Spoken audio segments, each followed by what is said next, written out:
Yes. Big up, people. Welcome back to 12th Man. Welcome back to the channel and to the Arsenal Roundabout show. We should have Matty in the house joining us very, very soon. We've got, at the moment, myself, Kenny, Ken, DJ back in the room, and we've got Lee Gunner on as well. There's no Gal tonight. He's not about. I don't know what he's doing. I think he's so interested in the transfer window that he's, got well stuck into all of the rumours and all the news that's happening. No, he will be back next week. Big up to him. Big up to the panel. Big up to all you guys for being here. Make sure you do me a favor, hit the likes, people. Make sure you hit subscribe. There's almost 200 of you in here already. Unbelievable stuff. So please make sure you do that. Smash the like and subscribe to the channel. And before we do go anywhere, there is a couple of bits we've got to do for the sponsors. There's a great opportunity from Reality Raffles to get £100,000 worth of cash. Please make sure you are following Reality Raffles on all social media platforms and make sure you're in with a chance to win this one for the end of February. This is going to be announced. So please make sure that you do get your chance to win that. There's also the prize of the Mini Cooper as well that's being in.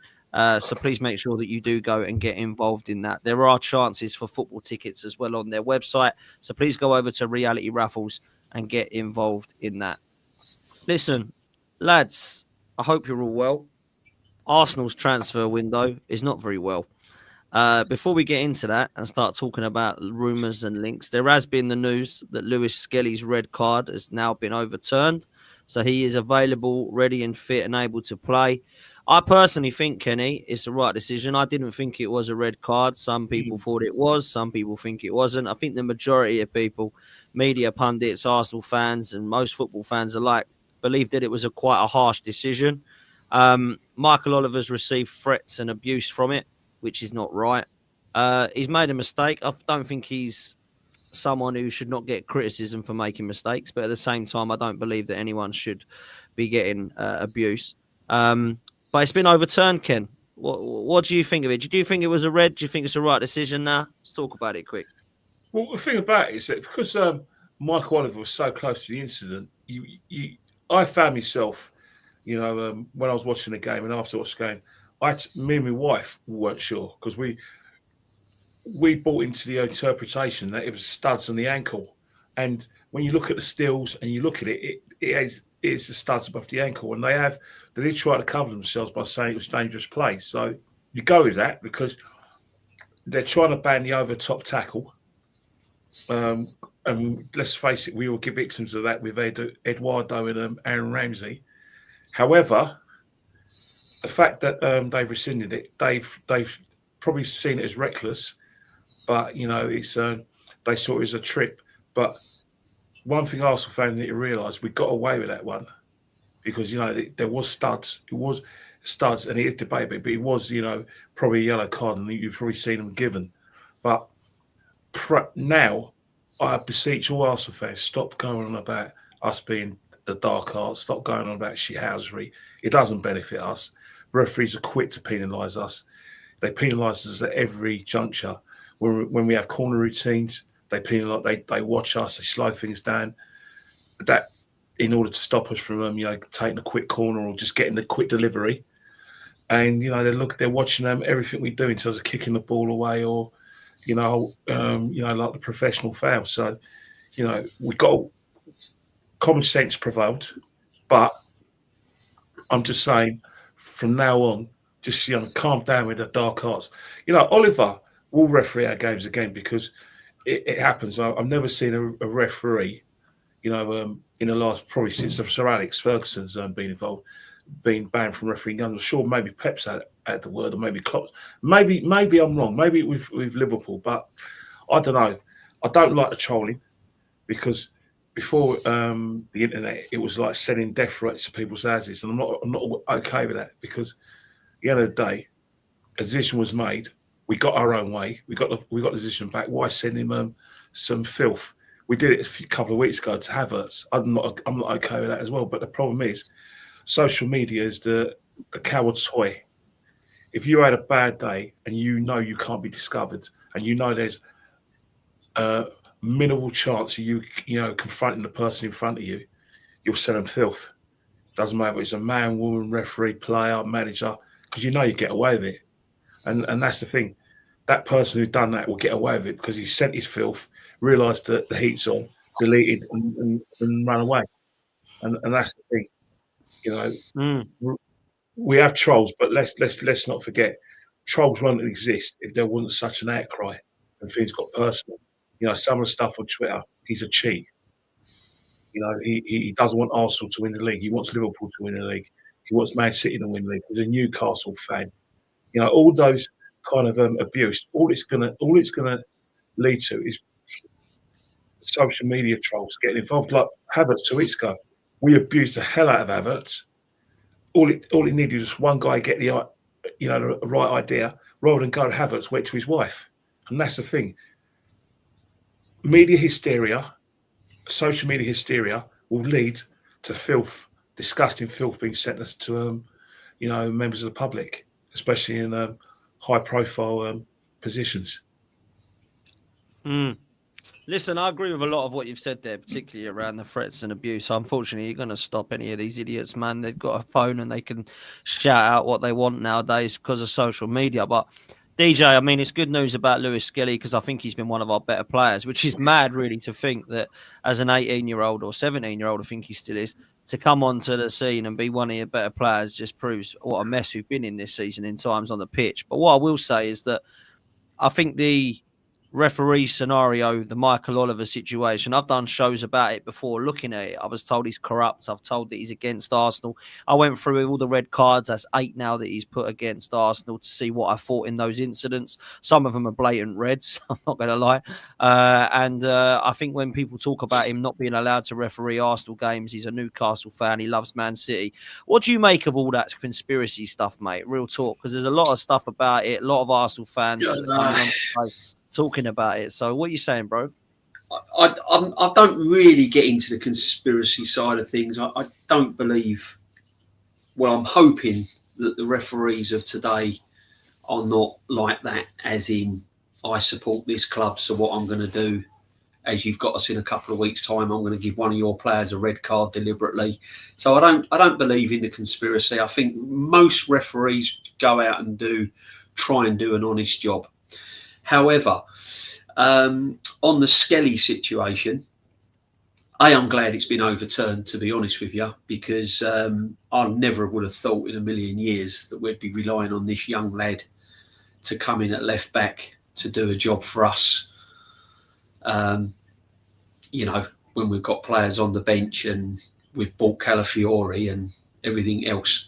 So I'm glad he's coming back because I think he's been brilliant for us. On the red card situation, I thought it was very harsh. And as I've said before, that if it's in the rules of the game, okay. But this is where VAR's got to come into play in my book. You know, VAR has looked at that. They've had slow-mo, they've had angles, they've seen it in real time, they've slowed it down, they've paused it. You know, they've seen every single monitor and they've had every single opportunity to look at that.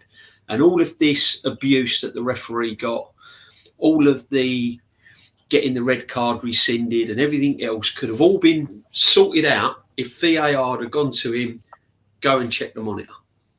Go and take a couple of minutes or a minute, some time out to go and check the monitor and look at the incident. And that could have all been sorted out there and then. I thought it was very, very harsh. When I've seen tackles throughout this season that's made me cringe and think, oh, that's a red. And some of the players ain't even been booked then. Some of them have not even got a yellow. And the Lewis-Skelly one was far less worse than any of them that I've seen this season. So on that side of things, I think it was harsh. I think the referee tried to nail down the laws of the game. You know, if it studs and it's above a certain height for its knee to shin, I think he stuck with the letter of the law. But what I find with this referee is, I talk about consistency amongst referees, and what I've seen with this Oliver, and it's not just an Arsenal thing, but this guy is the most inconsistent referee I've seen for many, many of years. And I don't mind bad referees getting decisions wrong. You know, they get 15, 20 seconds to look at an incident and make a decision. I understand that. But it's the inconsistency with this guy that really, really winds me up with this fella. Yeah. And it just so happens, and I don't know whether it's coincidental, that most of his inconsistent decisions have come during an Arsenal game. So if you combine that, if you combine his poor level of inconsistency and the inconsistency that he's had as so happens to come in with most of the Arsenal games, I can understand where a lot of fans might be getting this conspiracy from. But it's not a conspiracy. And a lot of the fans have got to get off of this bandwagon of conspiracy, because what they're doing, Dan, is they're using decisions in certain games to smokescreen bad performances on the pitch. And they're clasping at bad decisions on the pitch by the referees and the officials and VAR to smokescreen the bad misses of Kai Havertz up front. Yeah. Oh, you know, and again, it works in the favour of Arteta, because we go down to 10 men, we get the result, and Arteta comes on and goes, oh yeah, I'm really proud of my players, and I'm brave, and they've done this, and they've done this for the club, and they've done this for the club. And straight away the fans are going, oh, what a brilliant manager, he's galvanised everything. He's done this and he's done that and he's done this and he's done that. And they're getting away from what he should have done in the summer, what he should have done on the signings, what this club should have done come the end of January. And it's all being smoke screened. So I'm not getting into conspiracy side of things. I think this certain referee that we're talking about, I don't think he's a good referee. He seems to get away with a hell of a lot.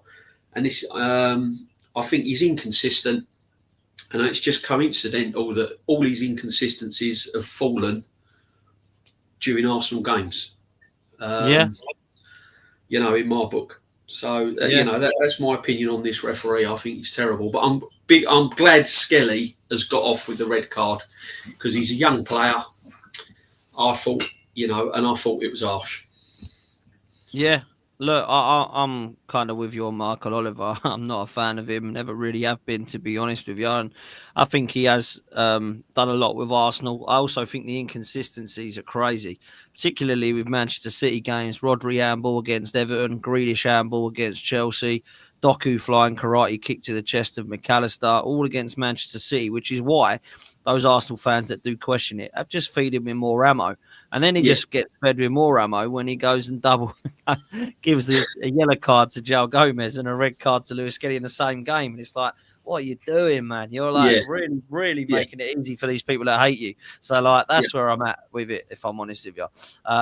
But Guns, I'll let you come in on it, bruv, because I know that you've been quite vocal about it, your fan base crying about referees, bro. So what you got to say about this one, mate? I see him in the chat crying as well. Me personally, I think he got him the wrong way round. I think it should have been a straight red for Gomez when I see it in real time, watching the game. I think it should have been a yellow for Skelly. However, I've been through this a billion times on a show yesterday, on a show with Saeed, me and LB. I see a bit of the show you did with LB earlier. Yeah, me and LB are on the same page. Yeah, by the letter of the law that they've stated on their own website, the FA website, he got them both right, which is why it's baffling that they've overturned it. Do I care he's overturned it? No, we got Skelly back in the game. Happy days. And we won the game. Yeah, but at the same time, I get what everyone's saying. I get why people are saying, oh, yeah, but Michael Oliver this and when he took money from the City group to go and do this and this. Do me a favour. It weren't the City group that paid him, mate. They're a shareholder in a company that was involved as a sponsor for a game he refed. Like, do you know what I mean? Nobody had this level of nonsense when another ref, can't remember the ref, he's still reffing now, I think, in England. Yeah, went out to Greece and refed a game when Nottingham Forest owner's Greek. Yeah, but anything to do with Man City is a conspiracy. Oh, everything's false, everything's fake, everything's this. Yeah, at the end of the day, I think the inconsistency is down to subjectivity at times. And this is the problem with it. Like, let's be real, yeah, their own website says if you put your studs up from anywhere between the knee and the top of the ankle, it's a red card.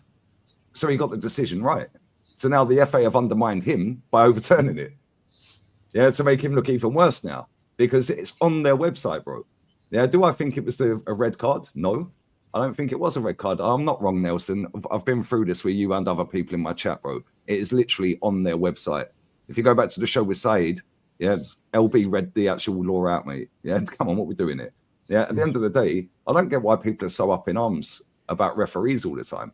Like, I genuinely don't get it. I've seen people sitting there saying that, oh yeah, the referee, oh yeah, they're trying to help Liverpool win the league this year. Yeah, well, last year they were trying to help Man City. Yeah, and let's be real. Let's assume, yeah, right? Let's assume, right, that Skelly's red stayed, yeah, and it didn't get overturned. Do you think Man City are sitting there rubbing their hands together that Skelly ain't playing? He started 5 league games. Like, come on, what are we doing here? Yeah, it's been very good for us. I can't lie, and he has been very good.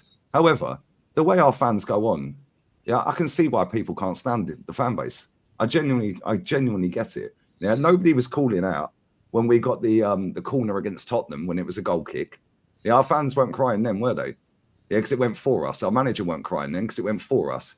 Yeah, when we had the penalty against Man United the game before, yeah, and the Dallo second yellow, nobody was crying then, were they? Because that weren't a penalty. Let's just be real with it. Yeah, and it probably weren't a second yellow. Yeah, nobody was crying when Fabianski punched, I think, Gabriel in the face after he Superman to come and punch the ball and miss. Yeah, and everyone wants to talk about like, oh yeah, but this is the first time and probably the last time we'll ever see that.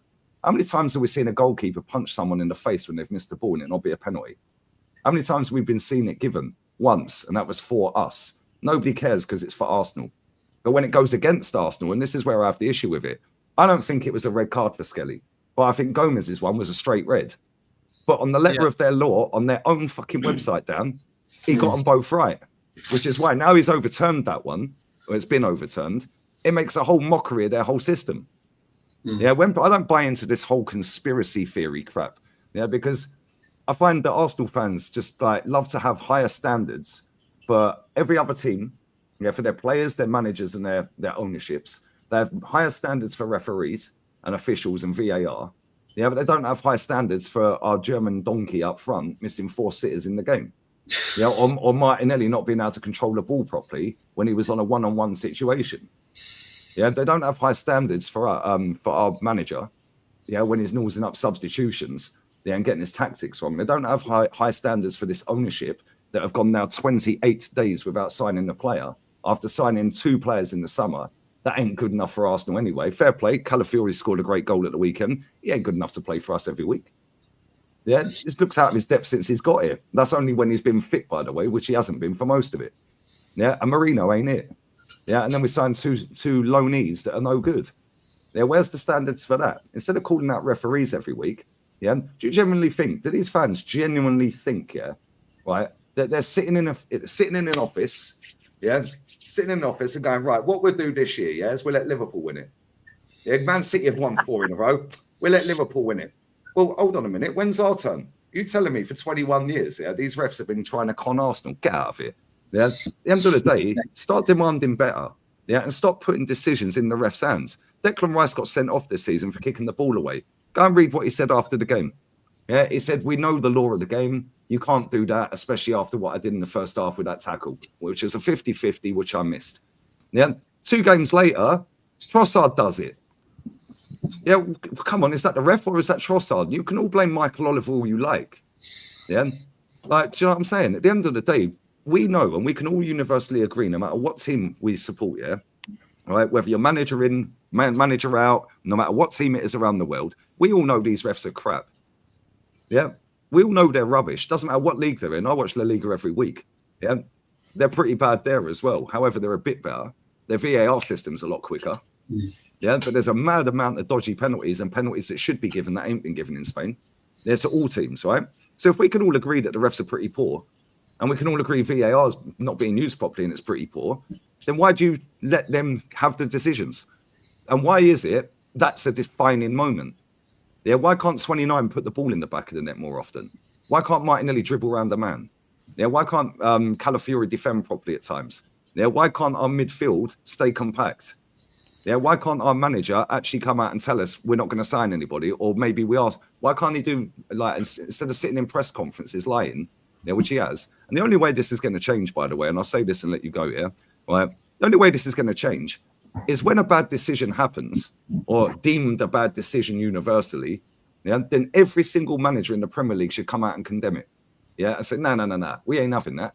However, when Ange Postecoglou sat in a press conference, go, oh, yeah, mate, you know, they got a tough job, mate. We don't like to criticise refs. It's not easy out there, mate. Then one goes bad for him. Oh, that's an absolute disgrace. I've never seen anything like it, mate. Same with Arteta. Yeah, it's a tough job, you know. As soon as one goes against you, now it's a big issue.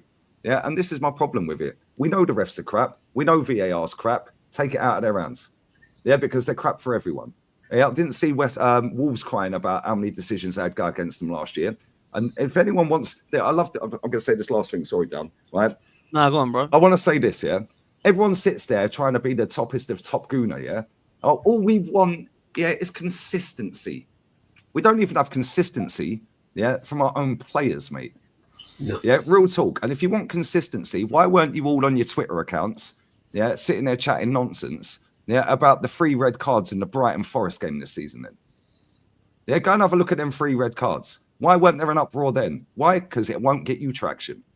Yeah, at the end of the day, there is no conspiracy to stop Arsenal winning. We just ain't good enough, mate. Yeah, and well done. It's been overturned. I thought it was a yellow. Shouldn't have been a red. However, here we are. Here we are. It's now overturned, and I'm seeing people say, ban him. Ban him. Well, like you don't make a mistake in your life. Yeah. Well, okay. Yeah. Sorry. Yeah. You turned up late today for work by 1 minute. Yeah. Yeah. Banned, sacked. Like, come on. Fucking pathetic. Mental age of a 5-year-old, some of these people, mate. It's what it is. Well, sorry about that. It is. Nah, come on, man. It is what it is. Netweed, big up to you for the super chat. Says people mentioning the refs are just shameful. Score goals. Big up to you, bro. Big up to you. I should have said this at the start, really, but happy birthday to my mum. It's her birthday today, bless her. Says, thanks, Kenny, for my birthday message. Thank you for messaging, mate. Much appreciated. So big up to you, mum, and happy birthday. Had a great day. Really interesting show last night on the Highbury squad. Big up to Sophie. She got Keith Hackett on, and he was talking about it. She says it went beyond just Arsenal. The most fascinating comment that Hackett had was that clubs don't like change too much. Now, I can't say that I've seen this show yet, but it is on my to-do list. I haven't had time today. Sorry, Dan. I saw some of it, but, you know, my sis from Finsbury Park is right, and Keith Hackett is right. Clubs don't like change. Let's before we have a go at referees, let's not forget, we were asking referees to give for them to be helped by technology, because there were controversial decisions before VAR came along, and then as soon as we get VAR, because it spoils the flow of our game, and because, you know, we can't celebrate goals even though half of them were offside anyway, we're complaining we can't have it all our way. We can't, because the other day, the thing with football, people in football are precious. They don't like change. They don't move with the times. How can you have a situation where the best sport in the world, for me, is 20 years behind cricket? Cricket had technology nearly 30 years before we had VAR. That's a disgrace. Yeah. And then 17 years after that, they had DRS for LBW, and we still didn't have technology. Who do we think we are in football? If we think that our game is the alpha and omega, and how dare you change it? We don't love change. Well, I'm sorry, you're going to get controversial decisions. And the reason why VAR doesn't work in this country is because we refuse to use the technology that we used in European Championships, and is used in Europe. That's why VAR don't work. It's because we refuse. We want VAR our way. We don't want it the way that it operates in Italy, Germany, and everywhere else. In England, we know best. Our league's the best league in the world. We got the best players. You know, even though we got teams like Ipswich Town who come to the Emirates and, you know, are happy to lose 1-0, not try. But yeah, our league's the best in the world. We don't like change in this country. And Jonathan Kay, you've got a good point. But let's remember, when they kick the ball away, right? They kick the ball. Those were second yellow cards. There weren't initial red cards when we see people kicking the ball away. What about when Odegaard was playing basketball at Anfield? What about that? It's true. What about Odegaard playing basketball at Anfield? What about 29 running straight into Van Dijk when he's jumped off the ground, didn't get booked? Throwing that linesman's flag on the floor in the same game. I got one better than this, Guns. I got one better than this, and it's a super chat, man. Big up, Sean. Big up, Sean. Arteta's only trophy come from an. Yeah, but they forget that, Dan. They forget the 2017 Cup final, yeah, that we was at. Yeah, we was there. Yeah, Victor Moses sent off for a second yellow dive. Yeah, 2017. When have we seen a second yellow? Yeah, in the last 3 or 4 years for diving. Yeah, when a player's on a dive. Yeah, so let's not chat rubbish here. The refs are crap for everyone, isn't it?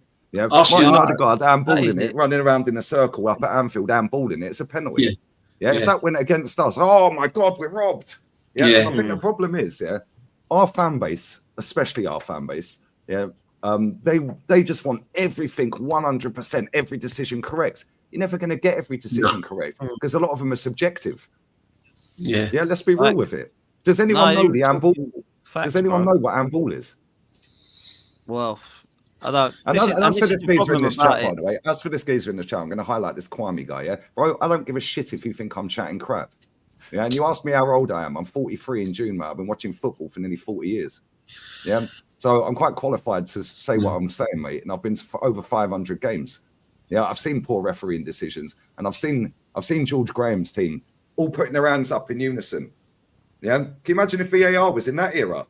Because they'd let you carry on playing, and then VAR it, and most of them were probably onside. Yeah, but because they all done it at the same time, they let it go. Oh, they must be right. They all put their arms up. Yeah, was there a conspiracy then? Stop whinging about refs. Yeah. How about call the club out and demand more?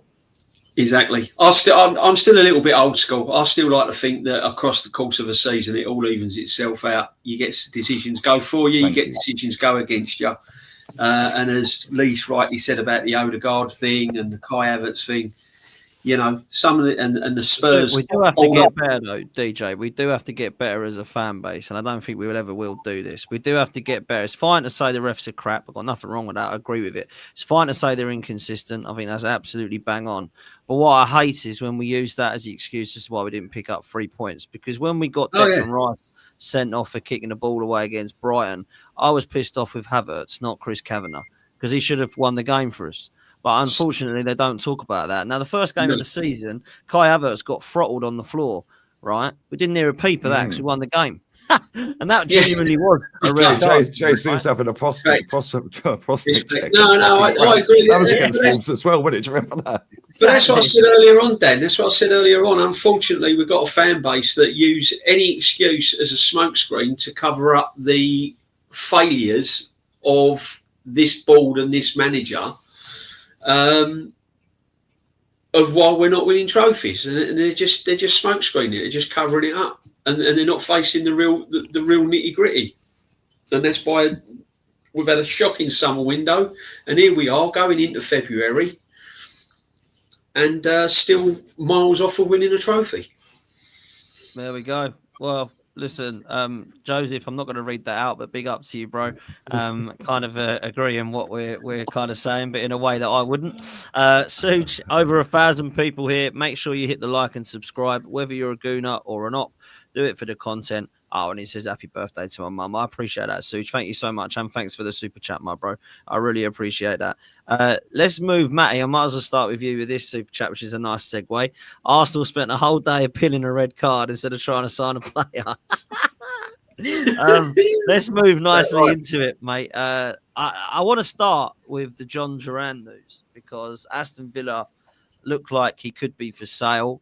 Chelsea are linked, and they've got Disasi and João Felix, apparently, that they're going to chuck in potentially with the deal because they're two players that Emery likes. But Arsenal are linked as well. Let me just ask you from the off, £80 million, is that crazy money? And do you want him for that money? And do you think Arsenal could get him in this window, bruv? Dan, we're not buying anybody this window. We're not buying anybody this window. You know what's funny? I'm glad you messaged me because I told you I was on the phone with a client. Ironically, the client happened to be an Arsenal fan, and we were sitting on the phone talking about this transfer window. He said, "Man, you reckon we're gonna sign anybody?" I said, "Absolutely not." I said, "If we were gonna sign anybody, that person would have been signed in early January. We were already injury hit when we came into the year. We were injury hit. We were short. We had players already misfiring, and now all of a sudden, because we're at the 28th, now you're seeing all these links. I told y'all earlier. I said we have more links than a fence. I mean, every time you look up, it's a link. More links to the chain link fence, and none of these links are coming to the football club. John Duran is not coming to this football club. We're not paying $80 million for John Duran. He's going to die on Mount Havertz. That's going to be the hill. He's going to come tumbling down off that hill, Mount Havertz. He's not coming down off of that. He's already came out. He came out last week, the week before last. He said Havertz has 14 goals in 22 games. 14 goals in 22 games. That came out of the manager's mouth. But he neglected to say he only has 8 in the league. See, he leaves that part out. He gives you the big wham, and then you buy into, oh yeah, 14, yeah. But all of the evidence shows that, and I came in on the back end of what Lee was talking about. We go back to the refereeing decision, which we all were in shock about it this weekend. But the root of it, and I said in my fan cam, is that the gentleman had 3 opportunities to score a goal in the first half. That's what gets lost under all this. And that's why I've said for the last several days, Havertz man has been sitting in this bed with his feet kicked up. Oh man, nobody talking about me. They talking about the referee, Mike Alden. I'm getting out of jail.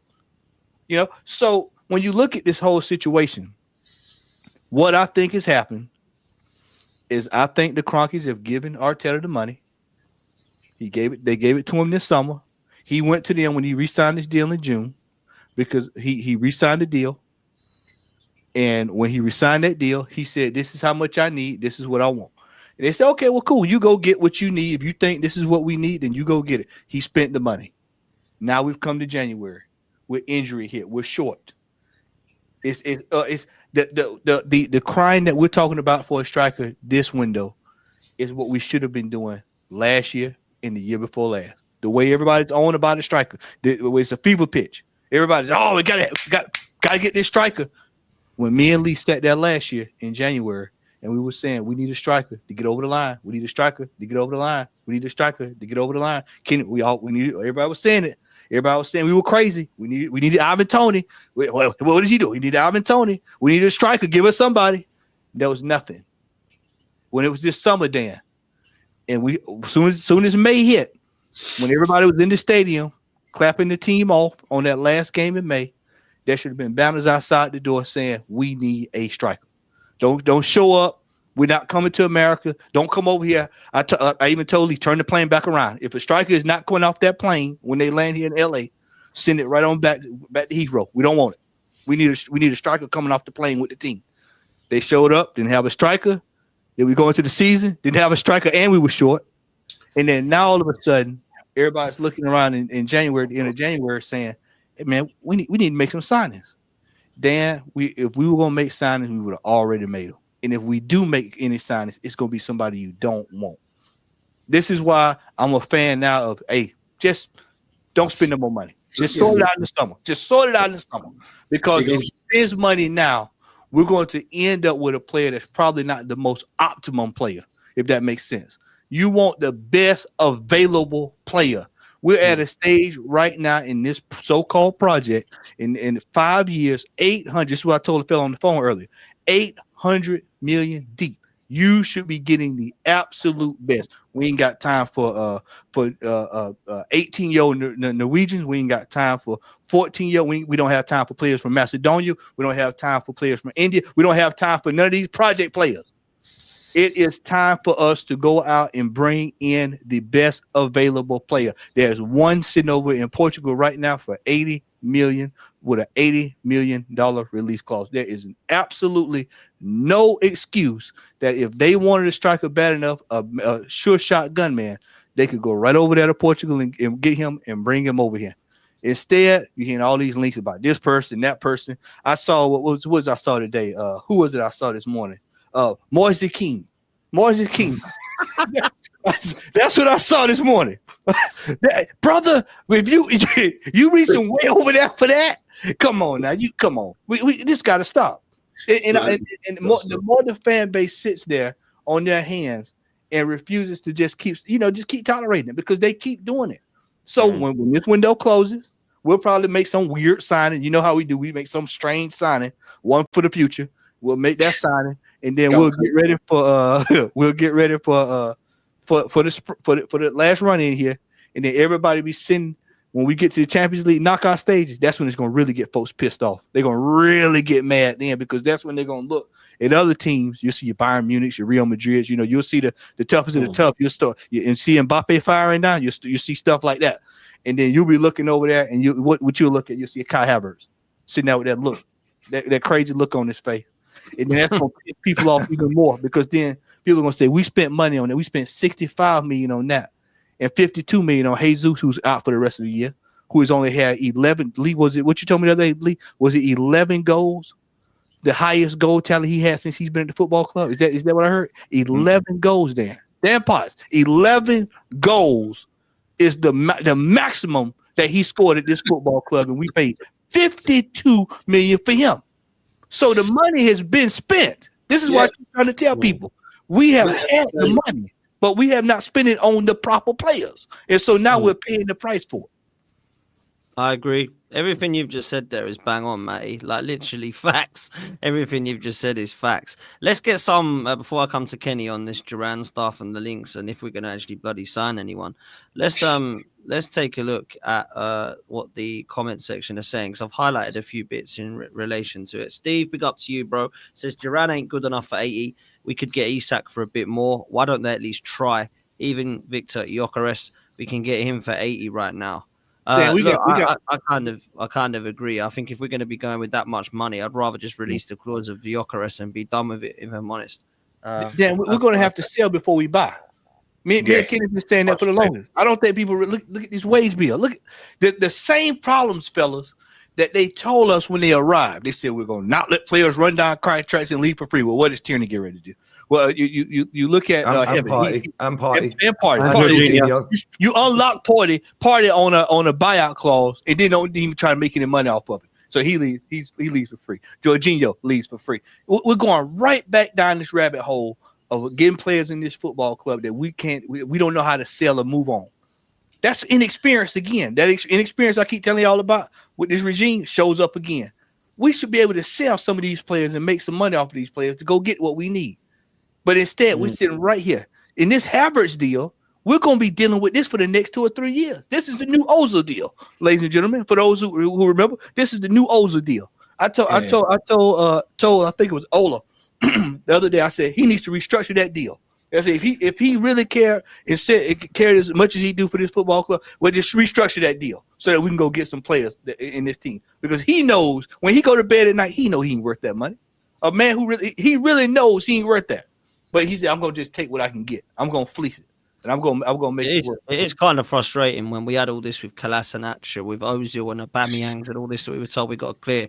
Now we're trying to get rid of Tierney and Zinchenko or 175 a week. And Tommy Yasu is on ridiculous wages for the amount of balls he kicks. But I wanted to chuck these in because Sophie said, ask yourselves this question. Is Havertz the reason we've regressed this season?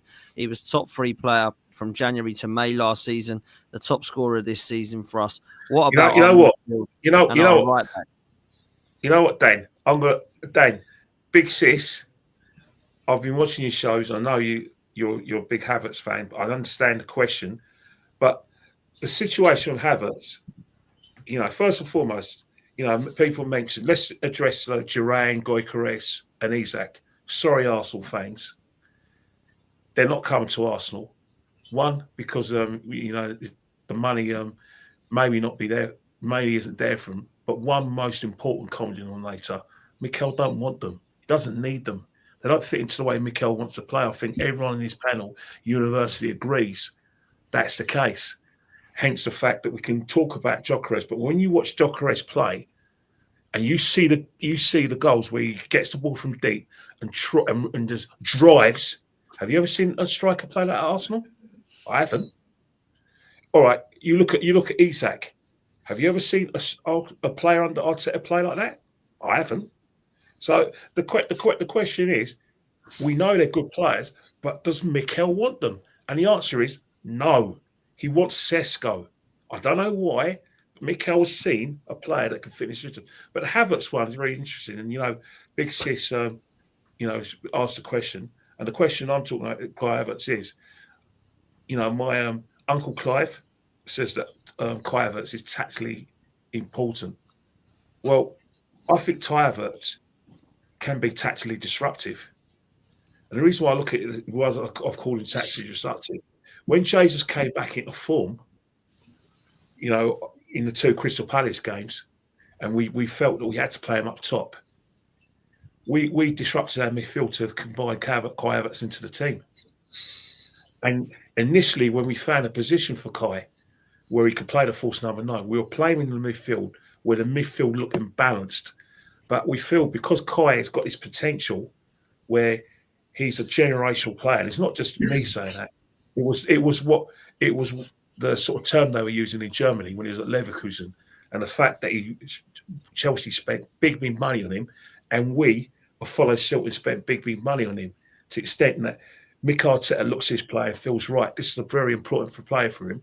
But when you look at Kai, I don't get the impression that Mikel has an idea of where to play Kai, where to suit Kai. I still believe that the false number 9, he fell upon that. A lot of that was to do with Jesus' injuries, and a lot of that was to do with Jesus went out of form. And because Kai, had a purple patch, everyone's looking at Kai. Yes, he had a very good second half of the season. But let's not forget his first half of the season, where everyone had doubts whether he'd work out. The first 4 months, it didn't work out for me. But he stumbled across the situation. He began to, play well. There were times when we were struggling, and when we had that bad patch before Christmas, when he was our best player. And he is a good player, but tactically, I still think he's disruptive, because you think about our preferred midfield, I wouldn't have Kai in there. And if I looked at my archetype number 9 or forward, I wouldn't have Kai there either. I know he's an effective player, but many a manager, with the exception of the German managers, have found that they found it very difficult to incorporate Kai into their team and get the best out of Kai. Chelsea managers struggle with that. Mikel Arteta's getting a bit of a tune out of Kai, but every time you watch Kai play, especially when he misses chances, you always think, well, hang on here. If we had a striker instead of this guy, we may win the title, we may win that. And that's the thing. Kai poses more questions than answers in fans' minds. I agree. Who blames inside out. And I know people look at Kai and look at this generation player, and it's like Meza. Meza had a few good games, and then you forget the no-shows. And I think we have that with Kai, that when Kai scores, we forget it all year round. Kai is still not consistently playing well for this football club. Don't get it wrong, Kai's got potential. But, 2 years down the line, and then if you look at the 3 years at Chelsea, we shouldn't be describing a player like Kai Havertz, who's cost in total, from Arsenal Chelsea, nearly about 140 million quid. We're still talking about his potential. Really? Come on, mate. You've got to do better than that. You're a big club. You've had 2 big chances. You can't live on your goal in the Champions League final. We need more from you, Kai. You need to cement the pace. We shouldn't even be thinking about going for a striker. And for me, you are tactically disruptive rather than tactically important. I think it's great points you make, Kenny, and I agree with them a lot. Let me just get through some of these comments, and I'll come to you guys on this. The reason I wanted to is just because there's a lot of people like to and fro with us, and I think I want to be kind of respectful and get their thoughts in, because I think it makes for a good show, and it's a nice little segue. So Sophie asked this question, and then Russ jumped in and said that Havertz is a stopgap. I said when we signed him, he'll be the sword he falls on. Please prove me wrong. Kroenke's out. Mr. Waffle has said the problem is we don't know if it's the manager or the Kroenkes who don't want to spend. As fans, we have the right to know. Yeah, but we do know that he hasn't bought a striker in 5 years, and that's what I keep coming back to, Lee. How can you not have 5 years without it? I said this a couple of days ago, and this is going to shock a few people. Any of my American brethren in the chat right now back me up on this. The Kroenkes, and it didn't hit me the other day. I was talking with somebody else, and it just hit me like a ton of bricks. I've been watching NFL football for 30 plus years.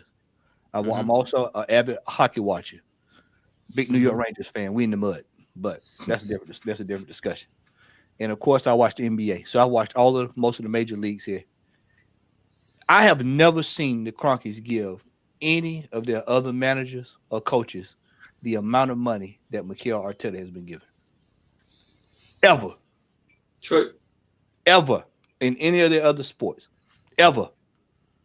This manager has had more money to spend and burn through than anybody I've ever seen in my life.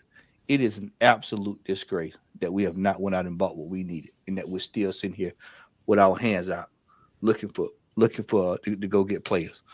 The manager has mismanaged the funds. That what Kenny just got through talking about is a mismanagement of funds. There's no way we should be paying. He should be on those wages. And we look pay at the attack, Matty. Look at the attack that we've had £700 million to spend. Look at the state of our attack. It's look at the goalkeepers. look at the goalkeepers. Look at the left backs. Then it's just. Then it's just Matty. I totally agree, and I don't want this manager to have any more money. And I keep saying it. He's had it, and he's not used it wisely. I weren't a fan of the Havertz signing. I think the Havertz signing was a dreadful signing at the time, and I'm still not convinced. Bench player at best to come on and hold the ball up, create a bit of space. Okay, fair enough. But to have him as an out-and-out striker at this football club, for him to be relied upon to get 20 plus goals a season, he's got no bottle. He's not going into places where he should be going in as a striker, as you see strikers go in with goalkeepers. He heads the ball with his eyes shut because he thinks he's going to get clattered. He pulls out tackles, baby. Come on, what are we doing here? You know, let's face the facts here. Kai Havertz ain't good enough.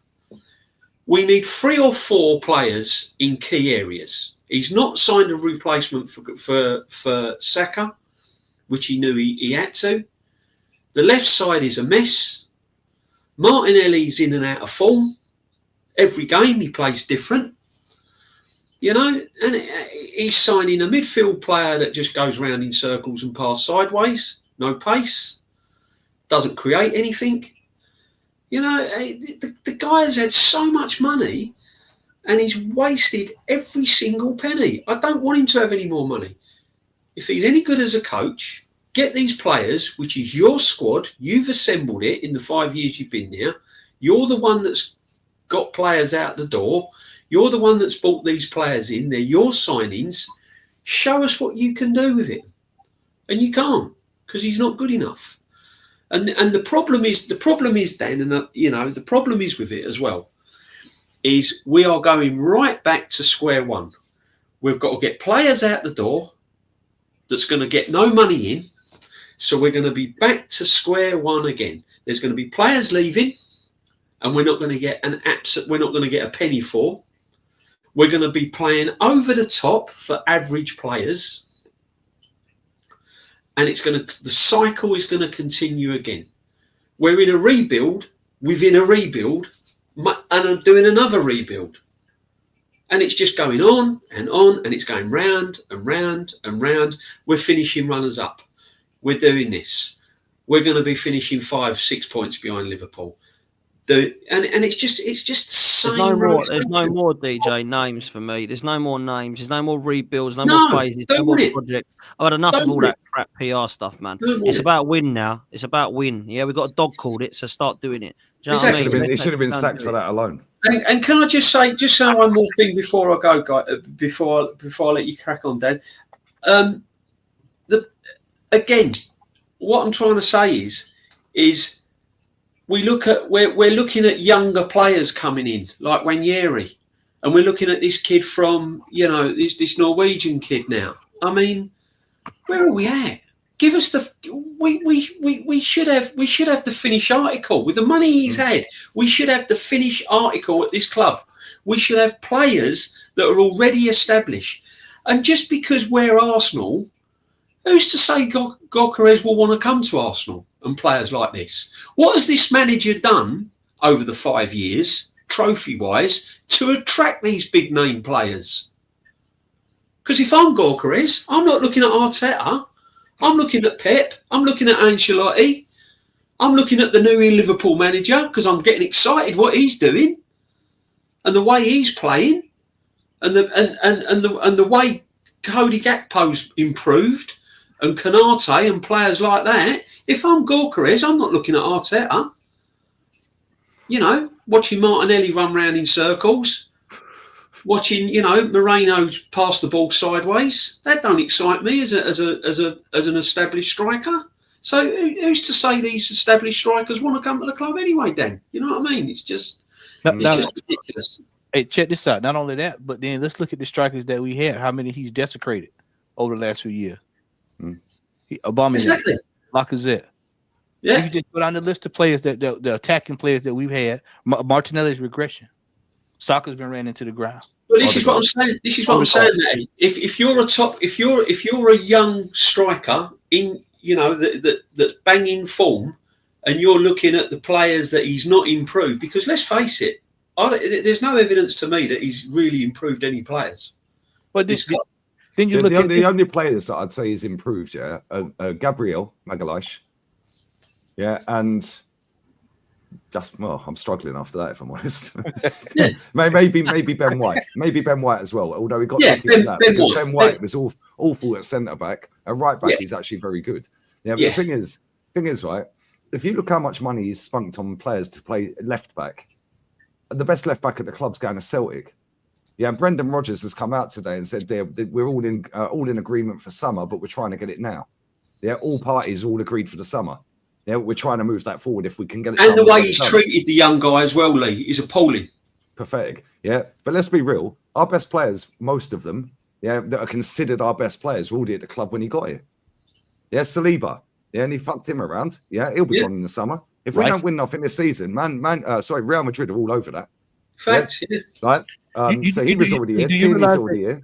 Yes, you realise Skelly's now getting his props. Well, I know he was a kid in the academy and all that, but if you look here, it's done Calafiori, Tavares, Zinchenko. He's brought Timber and played him left back. Who else has played left back? Yeah, we've had it. Kivior. Tomiyasu. Yeah, there's about 150 million quid, and Tierney's still our best left back. Yeah, well, it's not Tierney now. It's the Miles Lewis-Skelly who was nothing. Yeah, well, exactly. Well, they're our best two left backs, and he's a number 8 playing at left back. That was his on the way into the club. Look at the goalkeepers he spent money on. And the best goalkeeper we had plays for Villa. Yeah, let's be real with it. Yeah, I like Raya, but Emi Martinez is better. Yeah, but I actually like Raya. We weren't friends of Aaron, by the way. We was friends of Ramsdale. Friends of fucking Raya. Yeah, but at the same time, we still haven't got any cover for our centre backs because you don't rate Kivior. Yeah, and if Calafiori, we ain't seen Calafiori play centre back yet. Yeah, and he's looked a calamity at left back most of the time, running around like an idiot at times. Yeah, fair enough. He scored a great goal the other day. He scored a screamer against City. Yeah, but he's been constantly injured since he's got Why aren't the fans as well demanding we get rid of Tomiyasu like they were Tierney because he's always injured? Because Tomiyasu's been injured more than Tierney. Well, Dan, I've been saying this. I've been screaming from the rooftops, about Tomiyasu, Jesus, Zinchenko, and Thomas Partey. They've all factually, since the day they individually arrived at the club, been more injured than Tierney. But Tierney's injury prone. Piss off. They don't rate Tierney because he don't invert. Yeah, and he ain't a pretty boy. Yeah, that's it. Yeah, and he can't put all the merch as well as Calafiori can and Marino and all this. You see, sorry, cut in, but I think the Kieran Tierney thing. I think if you speak to fans of the Terrorists, a lot of them are big Tierney fans. But the fact is that I think because we watch games inside week in, week out. We bought into the inverted way of playing. Obviously, in fact, it's been around for a long time. Obviously, Philip Lahm, when he was at Bayern Munich, he was the first, modern inverted player. And since then, they've always wanted their, either a left back or right back to, give us numbers in the midfield.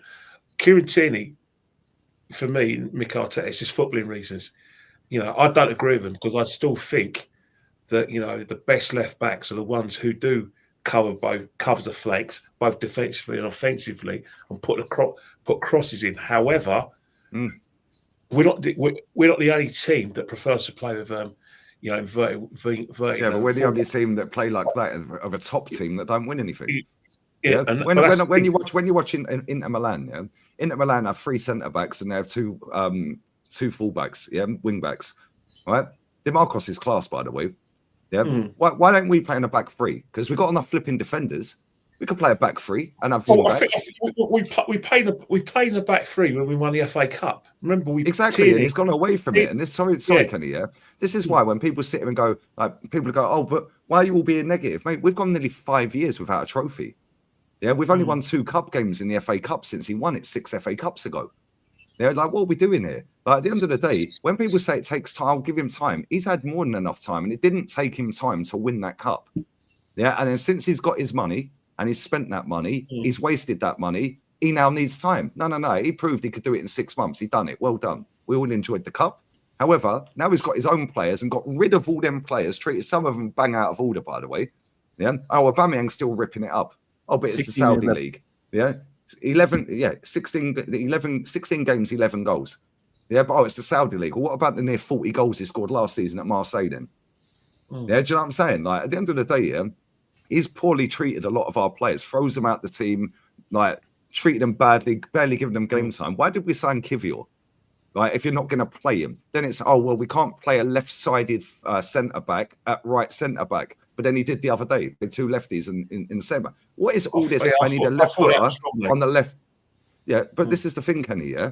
Everything he has done, pretty much, in terms of player personnel, he has stumbled across. He brought 29 to play midfield. That didn't work. He then went and done a record fee on Declan Rice. Yeah. And what is his best position? Is he a 6 or an 8? Because the fan base is split on that, by the way. Yeah. Then he's put 29 up front and he can't score enough goals. I do. Yeah, I do. But 29's now gone up front and can't score enough goals. Yeah. Martinelli has fallen off a cliff. So when I see people say, I see a lot of people saying, oh, if we go and get Sesko, he'll only get better. Well, we said that about Martinelli when he scored 15 goals. He's got worse. We said that about Odegaard when he scored 15 goals and he's got worse. Yeah, just because they're a young player doesn't mean they're going to get better. Yeah, it's how you set the team up. Yeah, obviously injuries take its toll at times as well. And Martinelli's pace, by the way, is finished. He's done on pace. He got caught up by Gary Doherty the other day. Because Sophie put it here actually earlier on. I feel like I'm just bringing up Sophie's comments. I did actually send the link, but she's busy. Havertz, he said, misunderstood. He's not an explosive 9 like Haaland and Kane. He's a player who works in the shadows. That's not on him. That's on Mikel. And then she goes I know Martinelli's the same. So Martinelli the same. He's zapped the creativity from him, asking him to do too much defensively. The modern game like robots, no pizzazz anymore. Yeah, sorry, that's cool. But the best team on the planet is still Real Madrid. Yeah, and I don't see Vinny Jr. busting his bollocks back to get a left back. Yeah, because they've actually got a formation that sets up to play for them attackers. Them 3 attackers go wherever they want. Yeah, at one point in games, all 3 of them are on the left and there's no one on the right. Yeah, and then somebody will go, right, sod it, I'll bomb up on the right side, whether it's Vasquez or Carvajal. Yeah, none of them are bombing back doing defensive duties because they've got a proper manager. Yeah, apparently he's a dinosaur and finished. Yeah, well, there's 1 more trophies this season than our manager in 5.5 years. Yeah, what are we doing? Yeah, and the thing is, I don't see Danny Carvajal or Vasquez inverting. I don't see Mendy or Garcia inverting. They're up and down the wing. They're crossing the ball into the box. You have Jude slotting in box to box.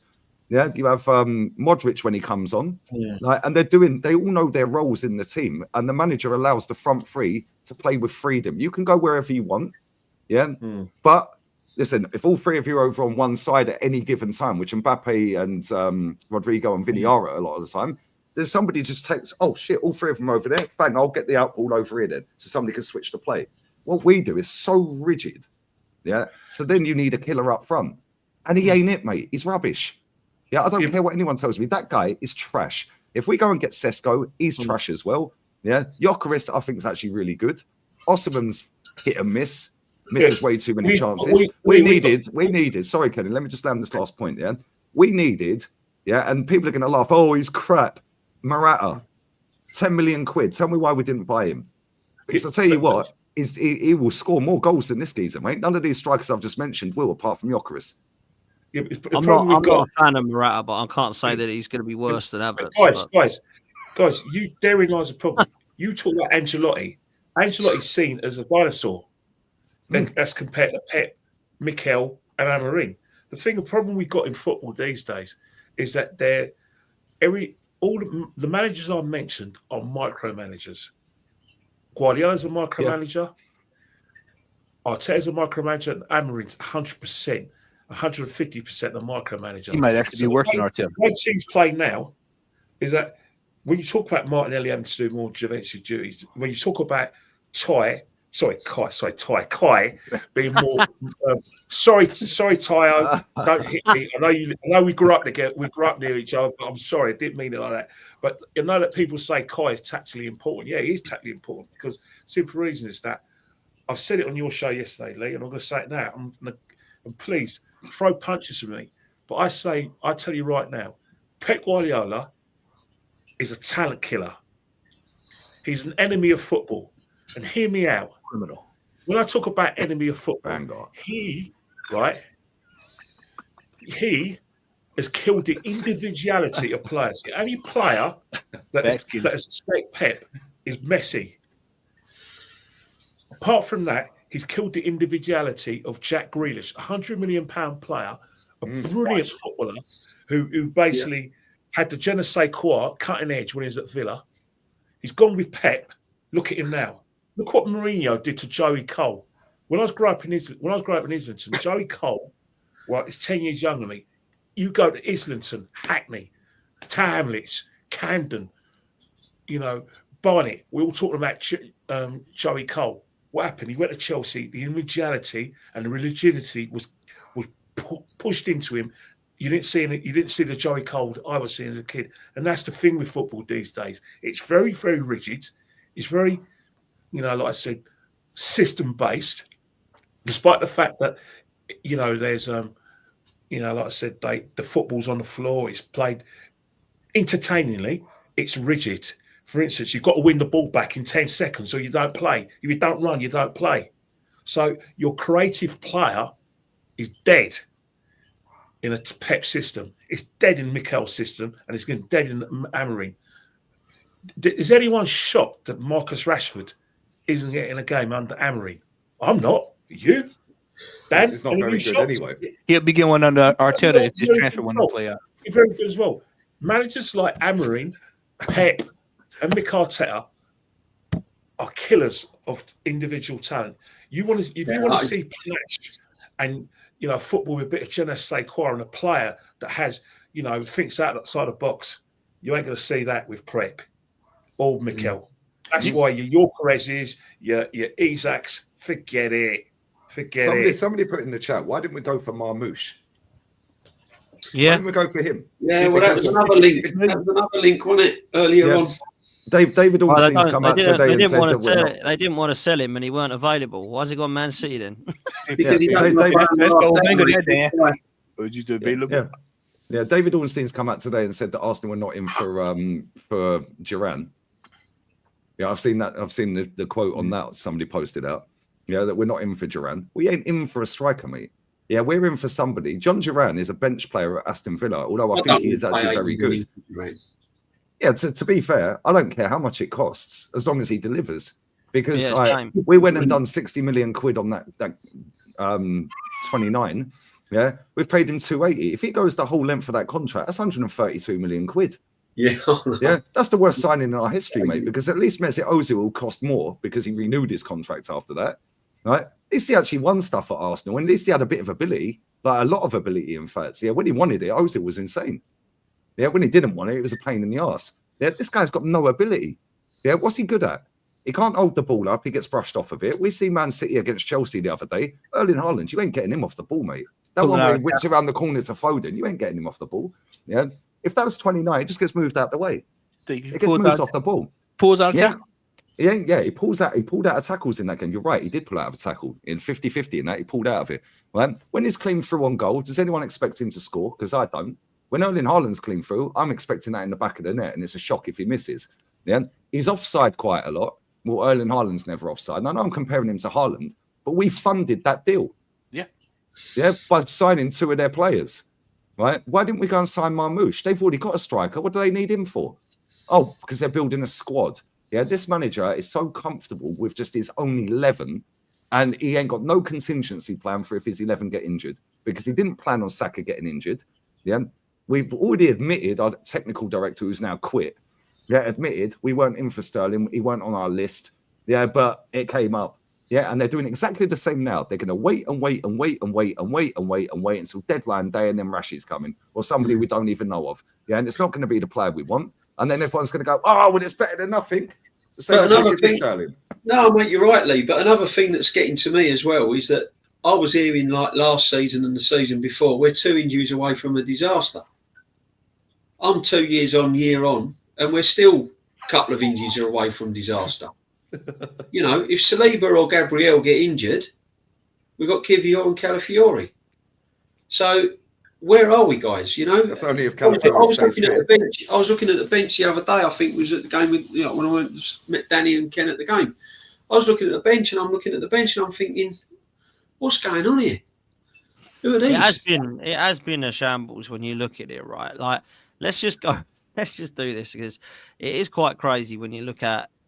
I mean, Edu as well could have been mentioned in this, but what we have actually brought into the club, we bought some unbelievable players. Don't get me wrong. I think that you look at Gabriel, great signing. I like Thomas Partey. I think Erdegaard. I know Lee's not a fan, but I think he's a good player.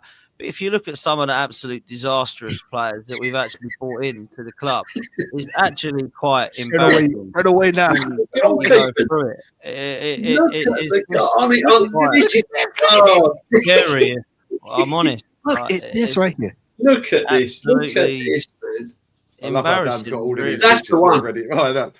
He's available. Watch him and Rashi turn up on deadline day. William, roll it back. We're in the Champions League now. Then what?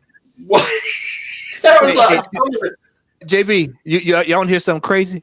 Somebody told me this morning. I got a message. They said, Matt, do you realize that Gabriel and Saliba are both on deals expire next year? I said, both of them? He said, yeah. I said, we in trouble. We in major trouble, because you got to try to get both of them to sign. Absolutely. And we've already seen Saliba come out multiple times, but saying that, you know, I have to be considered good, I have to win stuff. The last time he did it, he shoehorned Gabriel into the conversation. Yeah, for us to be considered good, we have to win stuff. Me and Gabby. Yeah, bro. Real Madrid's fans are seething. They didn't buy a centre back. Yeah, in the window, not this window, the last window. David Alab's back, bro. I'm telling you right now, one if not both end up there in the summer. What's the deal with the Van Dijk at Liverpool then if he goes? Well, listen, listen. The one thing I'll say about Liverpool, DJ, yeah, well, despite them not spending a great deal of money, in fact, less than us, yeah, I think Arteta's about 150 million quid behind Klopp's total spend. Yeah, look at what he won with Liverpool. Right, the one thing they are good at is actually finding a player. Yeah, they got Salah in for 27 mil. They got Mane in for about 24 mil. Yeah, they paid for Alisson and Van Dijk, but that came after selling a player for 140 million quid. Yeah, and straight away when I got Alisson, we were like flipping out 70 million for a keeper. Yeah, he's been brilliant. He's probably still the best keeper in the league. Yeah. Right, do you know what I mean? Then they bought a centre back who's been one of the best centre backs in the league since he's got to Liverpool, and even before that. Yeah, when he went to Southampton, he was at Celtic. Right? Who did we sign that summer? Who did we sign the summer they signed him? You remember? 2018. Gabriel Paulista. Yeah. Gabriel Paulista we signed the same year. Yeah. And they got Van Dijk down at Southampton. What are we doing here? Right. Then you look at McAllister. Him and Socrates. McAllister, 35 million. He's one of the best players in the Premier League. That guy is an absolute baller, mate. Yeah, why didn't we buy him? 35 mil. He can play 6, he can play 8, he can play 10. Yeah, mad techie. Yeah, he's a shit house as well. Will you compare McAllister with Mourinho, what we've bought? Yeah, they bought Gravenberch. Look at what this manager's doing with Gravenberch. Yeah, they bought Robertson for 8 million quid. Trent came through their academy. I bought him from Hull, from City. He got relegated with Hull. 8 mil. Yeah, bro. Look at the strikers they've had over the years as well. Yeah, I know that Noodles ain't all that. Yeah, Nunes ain't all that. Yeah, but who would you rather up front? Yeah, real talk. 29 or Nunes. Yeah. Like, honestly, real talk. You want the natural striker, because what Nunes does is that even though he misses a hatful of chances, you forgive him because of the work rate and the fact that he actually creates space for Salah and other players. That's why you forgive it. I think with Kai Havertz, rightly so, you're gonna rate Kai Havertz that highly because of the fact that you've seen that he scored the winner in the Champions League final for Chelsea. You see how he just like Ozil, Kai Havertz is phenomenal for Sorry, Germans, not West Germany, Germany. Kai Havertz's performances in the European Championships, albeit Germany got knocked out in the quarterfinals by Mourinho, our player. Get it? Our player Mourinho, the player that we don't know what he's good at, but we know he beat the Germans. He had a really good European Championships. You know what I mean? Him and Musiala are probably Germany's best players. But when you see him in an Arsenal shirt, although he's effective, you want a bit more than effective. Yeah, but he's not effective, Kenny. He just went on a purple patch last season. What I'm saying is we're relying on him as a striker. We're relying on him as our main goal scorer, and it ain't going to happen. He went on a purple patch, and everyone got gassed up and said, "Oh well, he scored 12 goals at the end of the season. He's crap." Kenny, we've seen Marcus Rashford do this. Is Marcus Rashford effective? You know what the problem with this is, Lee? You know what the problem is with this? I think that if he did not come with the $65 million price tag, I think if it had been maybe 14, 16 million, nobody probably would. Okay, it is what it is. We try to get. You see them chances that he had at the weekend, mate? Yeah, he had 3 chances at the weekend, 3 or 4 chances, big chances. Yeah, 4 chances. Right? Real talk. I'm not even taking the piss because we all know that I wanted him gone. Yeah, Eddie and Nketiah would have scored 2 of them. Real talk. He would have scored 2 of them. He ain't scored in 33 games. The last time he scored was against us after going 27 games. Do you know what I mean? He scored anything in the league. He would have scored 2 of them. Yeah, I'm telling you right now, he would have scored 2 of them. That one where he headed it from 7 yards out from that ball from Trossard, I think it was, on a plate. How do you miss that? It's not the first time we've seen it. We've seen him the game before. Who did we play before that? He was about 10 yards out and he headed it 15 yards wide. I think we played Zagreb. I think that was it. It was the Zagreb game. Yeah, and he shanked. He headed that ball 15 yards wide from 7 yards out. How many times have we seen him do that? So bad, mate. He's got a pillow head. Like it's a pillow. If you kick a ball at a pillow, it's just going to go. You know what else needs to be? Ball hits his head is like that. Get out of it, man. We need to start asking some serious questions too about this manager. If he spends any more money, he doesn't need to be buying any more players from over at Chelsea. No more. Or Man United. Yeah, no more hand-me-down players from other teams. Hey, Matty, they're easy to get though, isn't it? Because the other day they will come because they want to stay in Arsenal. You know what I mean? They want to stay in London. What I mean, this is the guy that will insult the fans and get Mudryk on loan or something like that. Don't worry, Garnacho will be coming next summer. Yeah, because they're going to get Garnacho when the following summer when they've had enough of him, we'll get him. Yeah, we'll get him. Yeah, or we'll get Madwakey in the summer. Yeah, but guys, don't you think? If you sort of rewind back 2 years, 2 years ago, we'll go for the title, and we were actually ambitious in the January window. We were, regardless of how Mudryk came. Remember, we don't have crystal balls. We can only get back into the zeitgeist of pre-January when we never saw Mudryk play for Chelsea. We just saw a player that was potentially good from Shakhtar Donetsk. We went for Mudryk. That showed a bit of ambition because of the money we're about to spend. And we were going to spend a shed load of money on Caicedo. Now, 2 years down the line, what's changed?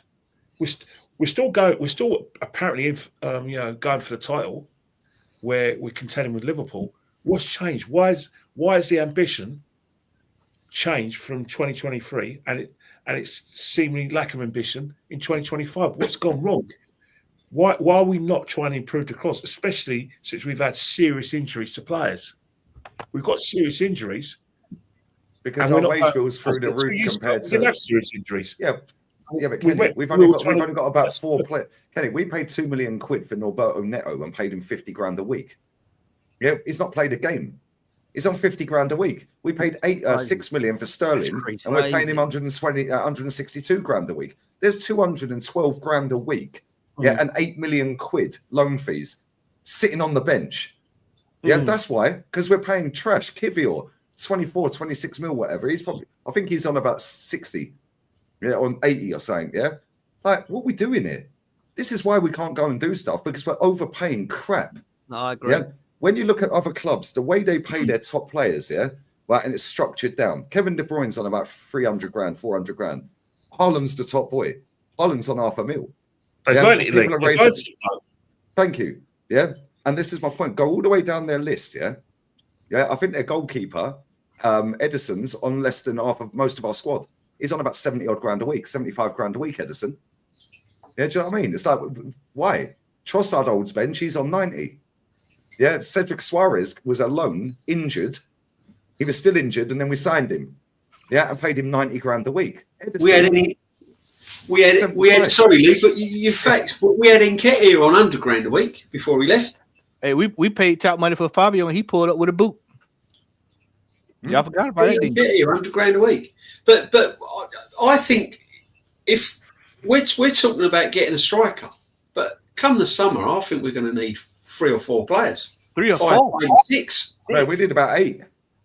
Minimum. We need a new goalkeeper. It's not a priority next season. Neto's going back, so we need a goalkeeper, right? And to be fair, the lad Cole Hine, I've watched quite a lot of Valladolid this season, like Spanish League, obviously. Yeah, he's actually been their best player, and he's been shipping goals for fun.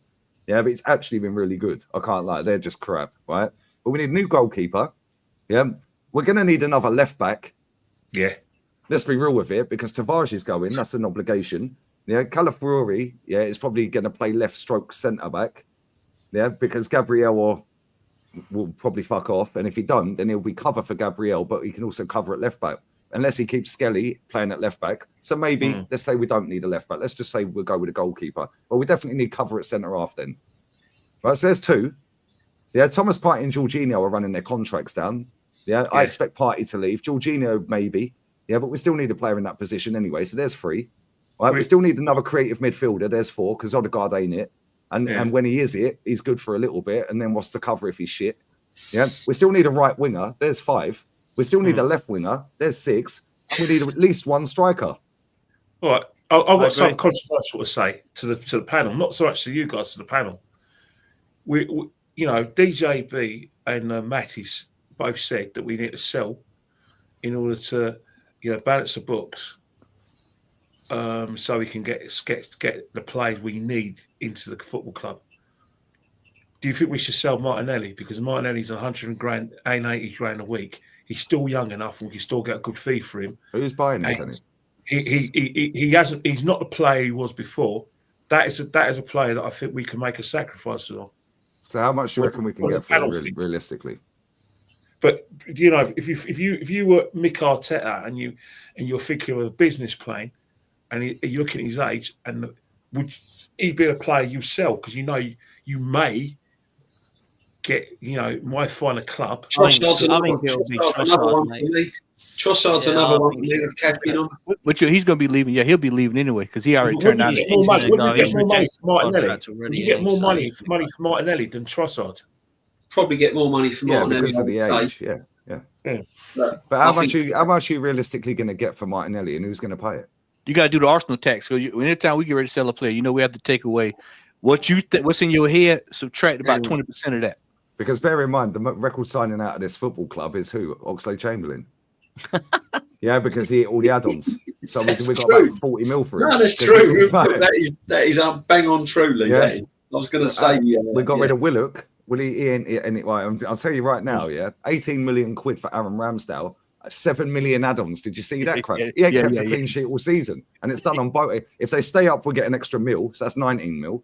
Yeah, and the rest is target related off of performance. Well, he shipped goals in every game he's played. He ain't kept a clean sheet, so it's 19 mil max.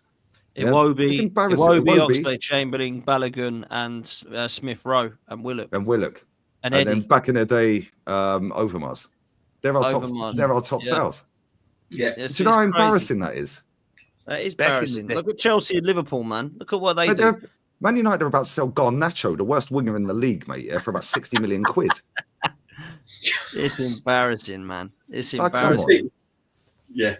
I'm surprised. I'm surprised Arteta ain't tapping him up. To be honest, I'm surprised we ain't linked with him. Don't get your wish, mate. We might. Give no idea. They watch us. Give them no ideas. Please. Don't give him any ideas. It's a crazy merry-go-round, guys, and it's just going to get worse. This season, he had to win something for me. He had to win. He's got to win a trophy this season. I said it last year. I said this is his big season. When he bottled when we was 8 points clear and we didn't get over the line. Okay, fair enough. I sort of swallowed it, really. Gutted, but swallowed it. Last season, came that close. And then I thought, right, let's get into the summer. Let's really get into this now. Let's sign some quality players. Got excited about Rice coming. Right, let's go and get a striker, a 20-goal plus man. Let's get back up for Saka. And it hasn't happened. And now here we are chasing Liverpool when Liverpool should have been chasing us. Let's be fair. It should have been the other way round. Liverpool should have been chasing us.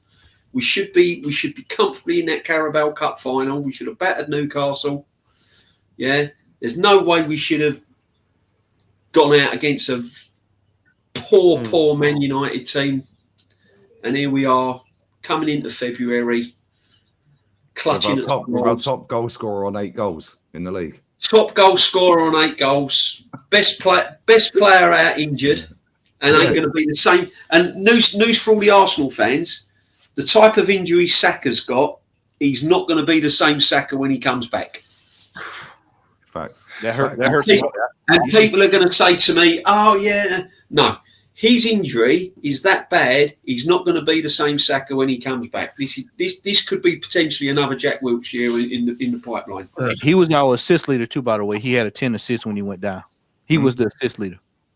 Honestly, but that comes back to the manager not getting a replacement in for him. Sal went from Porto on a 10 million loan fee to Juve. Why didn't we go and get him? He's an absolute baller, that guy. 10 million loan fee he's unreal, mate. Yeah, he can dribble past people for fun. Yeah, do you know what I'm saying? And he could cross the ball and he scores the odd goal here and there. Yeah, should have gone and got him. This is what I'm saying, Lee. And this manager knew that Saka was being played for England. He was being played every single game for Arsenal. He should have had sufficient backing. It ain't just Saka, DJ. He's doing it with. This is my problem. Look at Timber.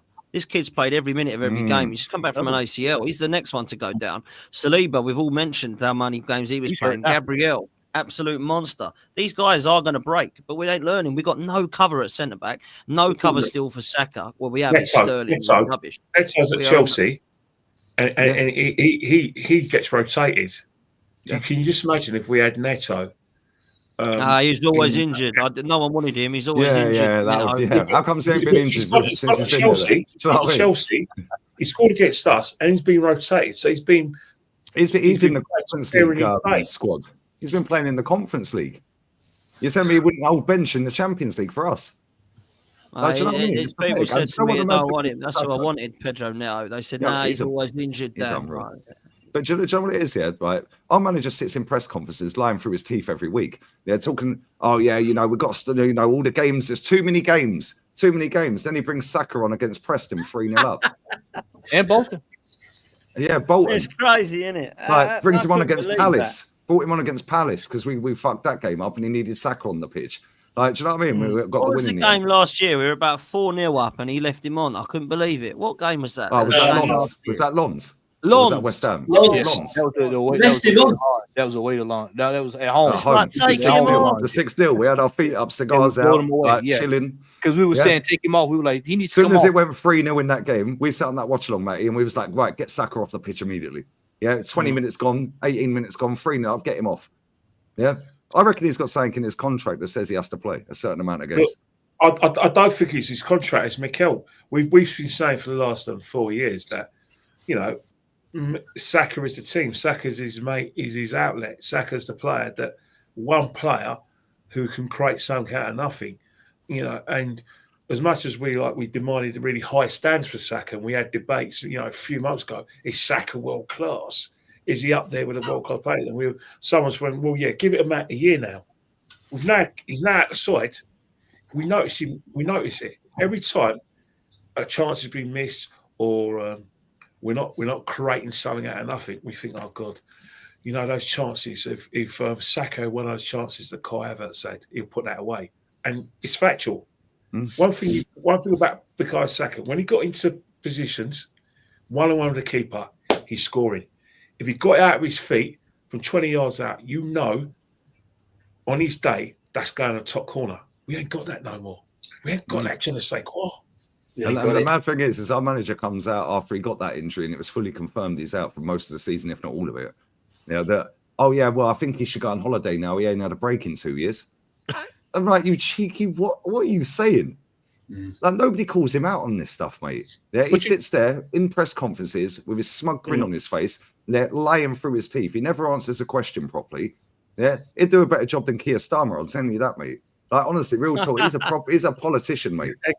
Actually, you've got a Labour Party member in this country. I ain't getting on I don't vote Kenny. I think they're all as bad as each other. I've never voted. He sat there last week, week before last, and he was saying, Saliba's injury doesn't look good. Then he's out there playing last week, and there was I don't know if y'all caught this in the stadium, Dan, but there was a instance there where he was getting ready to chase. Like he was getting ready to chase one of the players, and he just kind of like he stopped, like, no, I'm not even for the hesitate.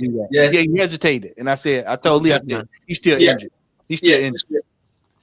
Yeah. Well, hopefully tomorrow we get to rest a few players, but I don't know if he will. If I'm honest, he's got to. It's a Man City game. We're through and they're out. He's got players. You got to put the kids on tomorrow. Man City have to win or they're out.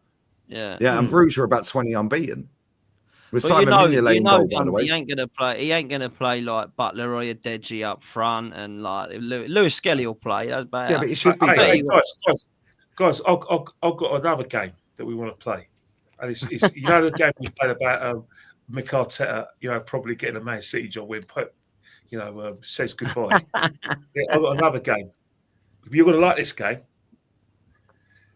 If we don't get anything out of the City game, do we just go gung ho against Newcastle? Think, right, this is their last match of silverware. We play a very, very attacking team. Just go at Newcastle. That's a big week. He won't do that, Kenny. He won't do that. This guy don't understand how to go for a game. We never have in the whole of his 5 years. I can't remember the last time he's put an attacking team out. Really, he shell shot from the 8 points from when we bottled at 8 points. That's really. We're 2-0 down. Yeah, we're 2-0 down. If you were 2-0 down against Newcastle, and the lineups you've employed against Newcastle, where basically it hasn't worked out. They've basically stopped the crosses coming in. You only had one shot on goal in 2 years. One of those shots was a back pass. And I say that nicely. It was a shot that was a bit of a grass cutter. All I'm saying right now, God forbid anything happens against Man City, do we think, right, it's now or never? Hey, Kennedy, Guimaraes is going to be back for that game too. Yeah. And you know what happens in midfield when he's in midfield. Man, we committed a horrible error that when we played them. Are we capable of overturning the? No, because Havertz can't score. Because Havertz can't score. If we had somebody that we could kind of go, okay, yeah, we might get a couple of goals out of that player. But when you got Havertz missing point blank range week after week after week after week after week after week, he's still missing right now as I'm talking. He's still missing. Right now as I'm talking. He's still missing. And we got to go up. We got to go and get a 3-goal lead, a 3-goal win. Then, 2 shots on goal in 2 years at St. James's Park. One shot on target. That's St. James's Park. If you think it's rocking normally, you wait till that second leg of that semi-final. Newcastle haven't won anything in absolute years. They know that they've got 1 foot in that final. And everyone is going to be banging for that game. And by the way, if he gets to that final, yeah, he's got some more finals at Newcastle than Super Duper Mick at Arsenal. Exactly. I was just going to, that's a fact, that is, Lee. 100%. And that ground is going to be absolutely rocking. That game is all rocking. It will be rocking. And you know what happens? You know what happens with this manager and certain players when the pressure's on? We know what happens to them. This ain't the George Graham team rocking up at Anfield in '89. Well, that's what we need is an 89 You know what I mean? Any chance. It ain't going to happen, mate. All they got to do is score. We need 3. Ain't going to happen, is it? Yeah, exactly. Exactly. Well, we need 4 if they score. All they're going to do is we know what they're going to do. Yeah, they're going to have Isak loitering on the halfway line. They're just going to say, right, you stay up front. They're going to have Joel Linton staying just behind. Yeah, Yeah. he's going to hold the ball up and spin it straight in. Yeah, and they're just going to sit deep with Tonali and Bruno and the rest of their team. This is a big week coming up for Arsenal Football Club. I mean, we've got Man City Sunday, and then it's like Newcastle in like less than a week or whatever. And if we don't get anything in them 2 games, if the manager thinks that certain fan base now is not behind him, wait. It's all right, the transfer window's still open, DJ, so we'll be all right, mate. We got that to save it. It's not open by the time we go to Newcastle, though. It's open until the day after City. Mate, it don't matter. No one's coming. It's open to the end of February, mate. It still won't matter. No one's coming to this. No one's coming to this club in January. And as I don't want anyone. I'm done with him. I don't want anyone to come to this club. No more money spent. Don't give this manager any more money. Give him nothing. Well, let me chuck in this because Matt, you've got a question, but I want to do a couple of these super chats first. This one from Chaitanya says, "Smash 5 past Newcastle." 1 sec, guys. I'll be back. Sorry, I'll be back. Worries, DJ. No, it's all right. Marco has also said all these players didn't die under Pep. So why saying he killed players? Who said we killed players? Kenny. There you go, Kenny. Killer. Apparently, he didn't get. Well, he I didn't say kill all those players are Most of them system players. All the players are system players. That and Davis. Now, don't get me wrong. If they didn't follow Pep's system under Man City and Barcelona, they wouldn't have played. The reason why I was calling him like a Stockley. What happened with Ibrahimovic at Barcelona? Yeah, he had the 6 second rule. If you didn't get the ball back in 6 seconds, he was ripping your head off, innit? Ibrahimovic. What happened with the thing is though, Kenny, Marco's got a good point there because Xavi and Iniesta, Sterling system player, he's trash. Yeah, he owes Kevin De Bruyne his whole career. Yeah, Haaland, he ain't a system player. He's just not very good, but he knows where the back of the net is. He's not a great footballer, is he? David Villa was sick. Yeah, Busquets, Rodri. Yeah, I'd say I don't know. Rodri at Atleti is a different player to Rodri now. Yeah, and both the Silvers. Yeah, Bernardo Silva's fallen off a cliff under him. Yeah, let's be real. He's fallen off a cliff. Yeah, and I like Bernardo. I think he's been sick, but the last couple of years, David Silva was a genius, mate. Yeah, Bernardo is a very good player. Yeah, he's probably one of the best players we've seen in the last 5-6 years in the Prem. Yeah, but the last 2 seasons or so, or 18 months, probably he ain't interested. He's been trying to get out for about 4 years. Yeah, but he's kind of got a point. He has got a point, but Kenny's got a point as well. Yeah, fair play. This one comes in from Joseph. He says, I like my football with panache sometimes. And those players, they have to sacrifice some of that panache to fit his system. Particularly, can panache play up front, Kenny? Everyone knows what David Villa was like as a player when he was at Valencia, and when he played at the Euros and the World Cup for Spain, he had to adjust his game to fit with Pep's style when he went to Barcelona. But that is not David Villa. The David Villa you saw at Valencia and the David Villa you saw under Pep is night and day. Interesting. Joseph says, you think the blame lies with Arteta in letting young talent slip out the basement? Is the pressure to win trophies? I've just read that. I didn't believe. Is the pressure to win trophies costing Arsenal the academy talent? Big up. He had to say basement, didn't he? Big up to you,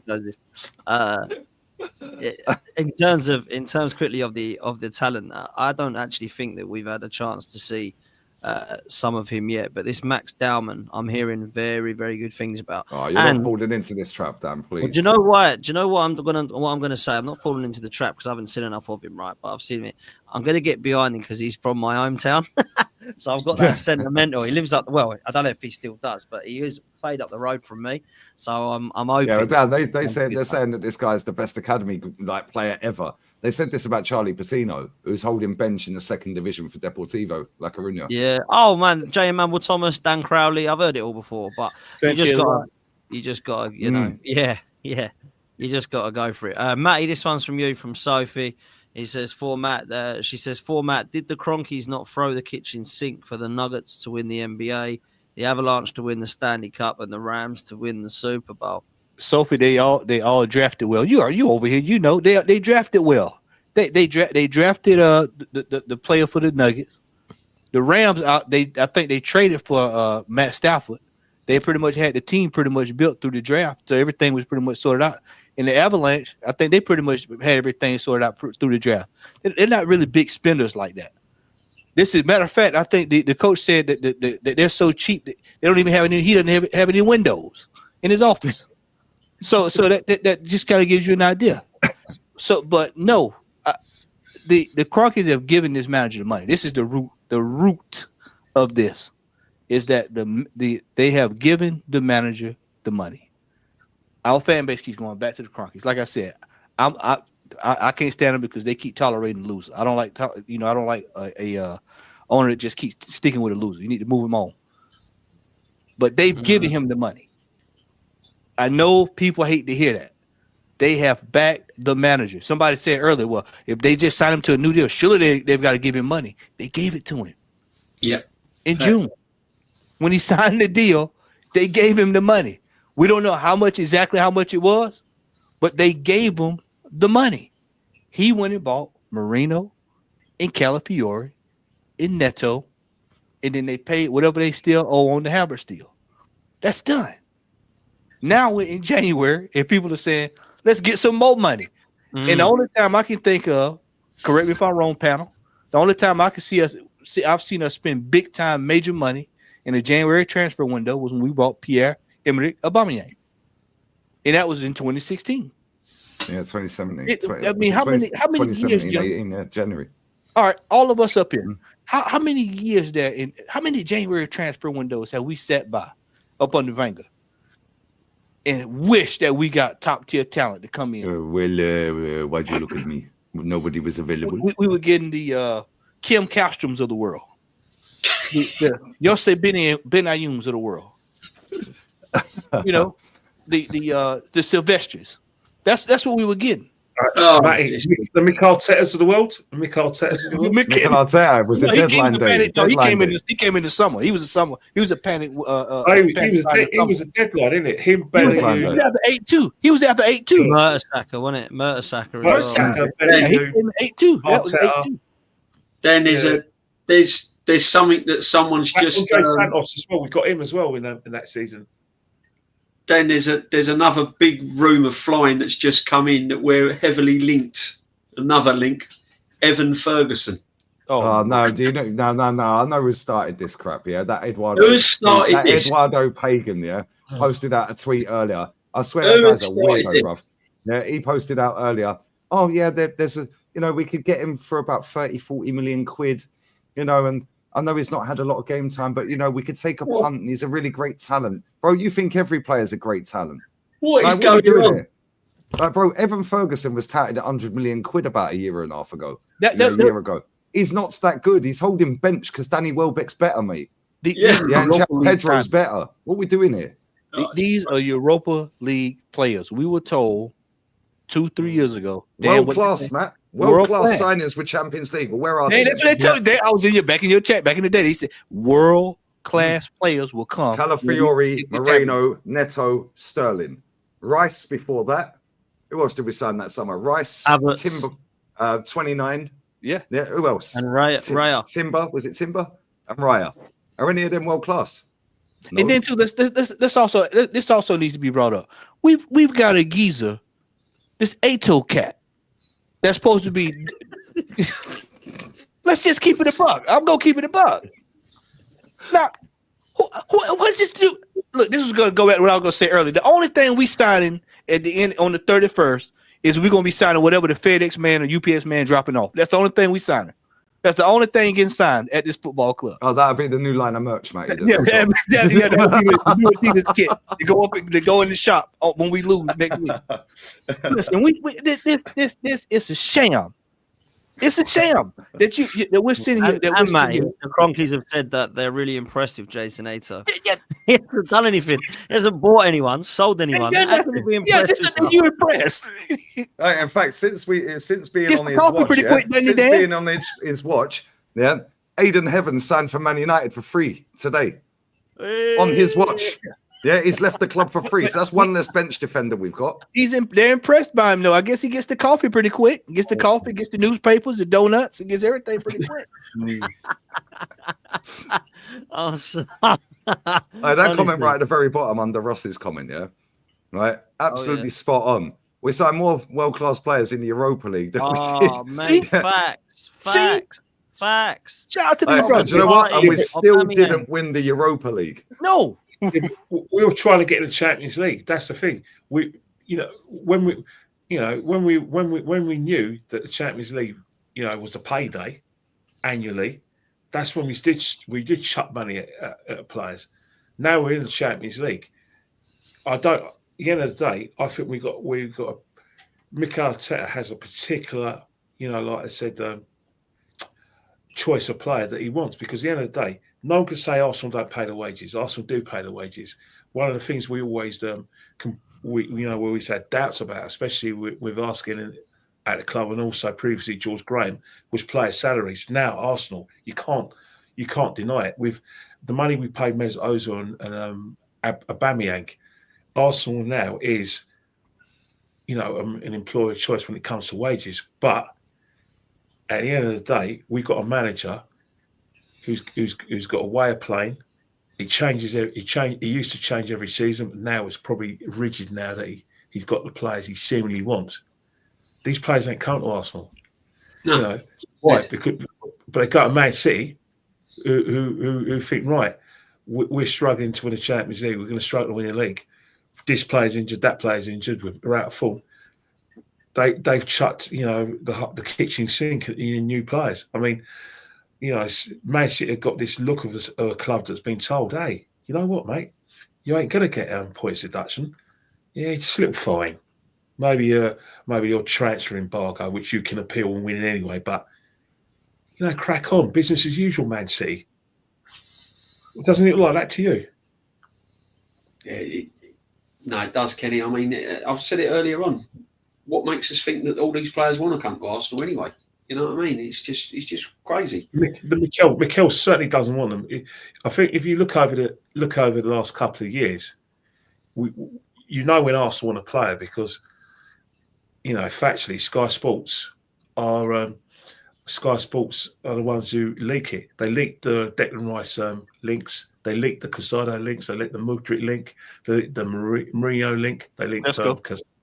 They leaked all of them. So that is a club who are letting the player now. Now, as far as I know, all the other players we're linked with, you should never take anything that Fabrizio Romano says, Eduardo Hagen, or anyone else, because it hasn't come from Sky Sports, and that's not digging these guys out, because for over the years, Fabrizio Romano has had some impeccable sources and information, but when it comes to Arsenal, he's not that man.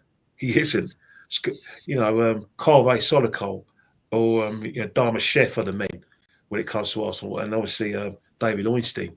And if they say it, if they mention it, it happens, or the club are actually looking for him. So I have seen no evidence of us being linked with any big names. And knowing that Mikel Arteta as we know him, is there any wonder? Because at the end of the day, the players that I mentioned earlier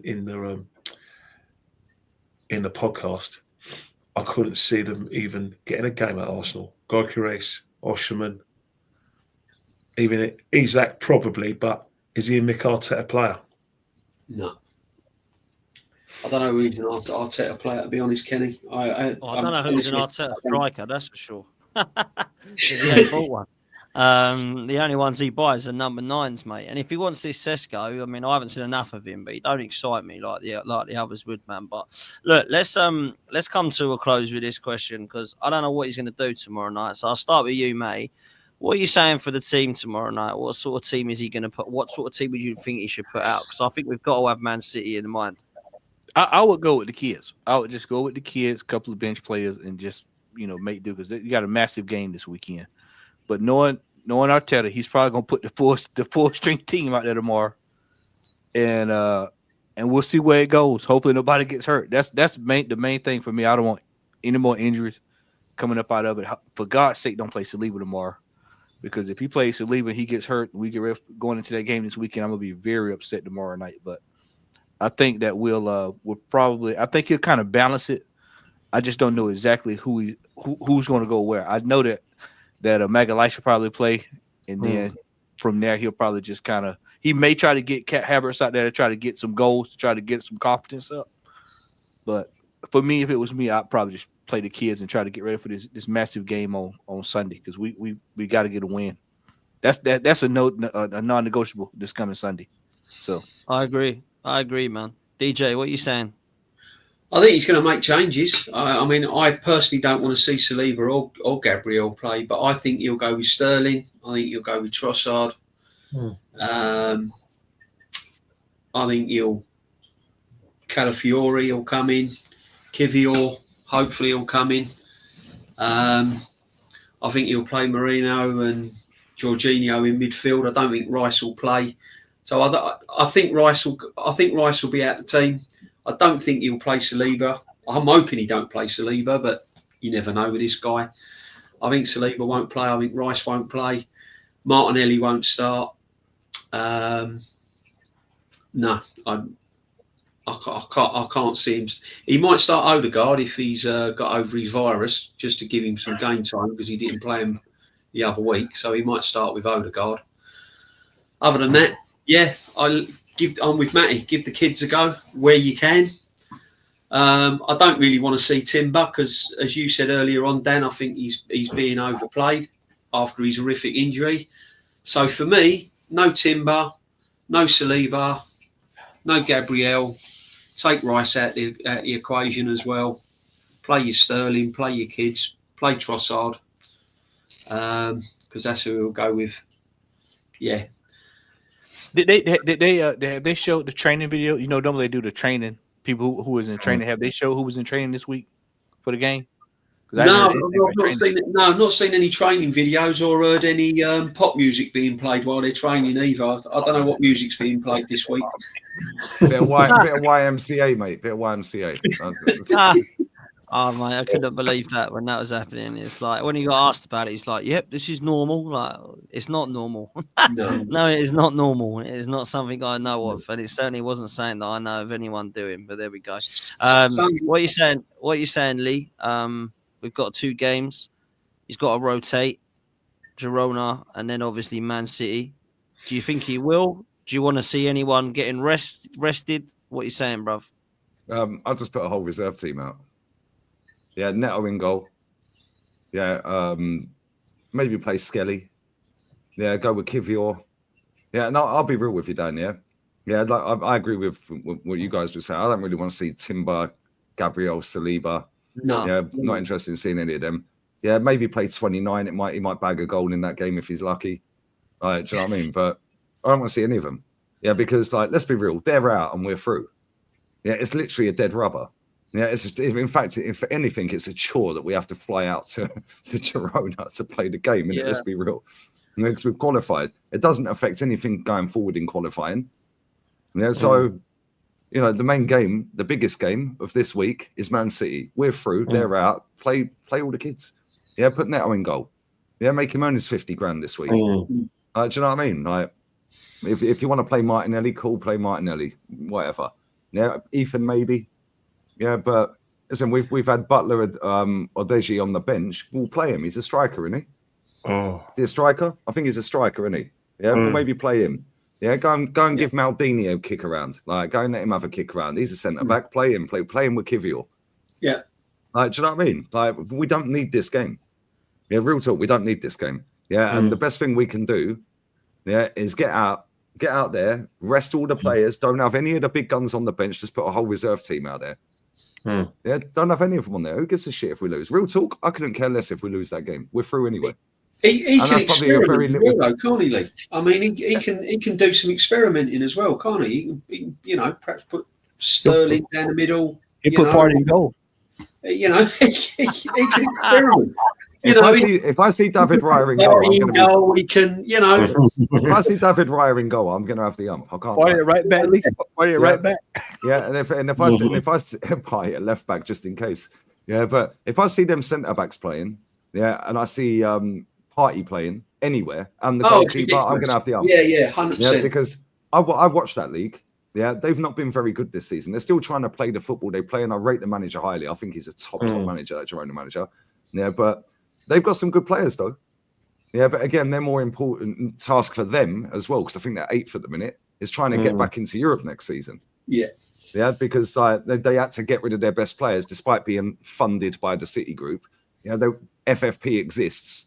Yeah, because all the clubs voted for it, well, most of them. Yeah, so they had to sell some of their best players, but they got a lad there that we should have signed, Aspria. Yeah, number 10. He plays off the right. Yeah. Then they've got Brian Hill. He's been balling this season, by the way. Yeah. As soon as you get away from Tottenham, yeah, it's mad what happens, isn't it? Like Celso, the same. That league. Mate, he's actually quality though. Like I've watched him, man. I'm just like the close control on him is mad. Yeah, and his pass and move.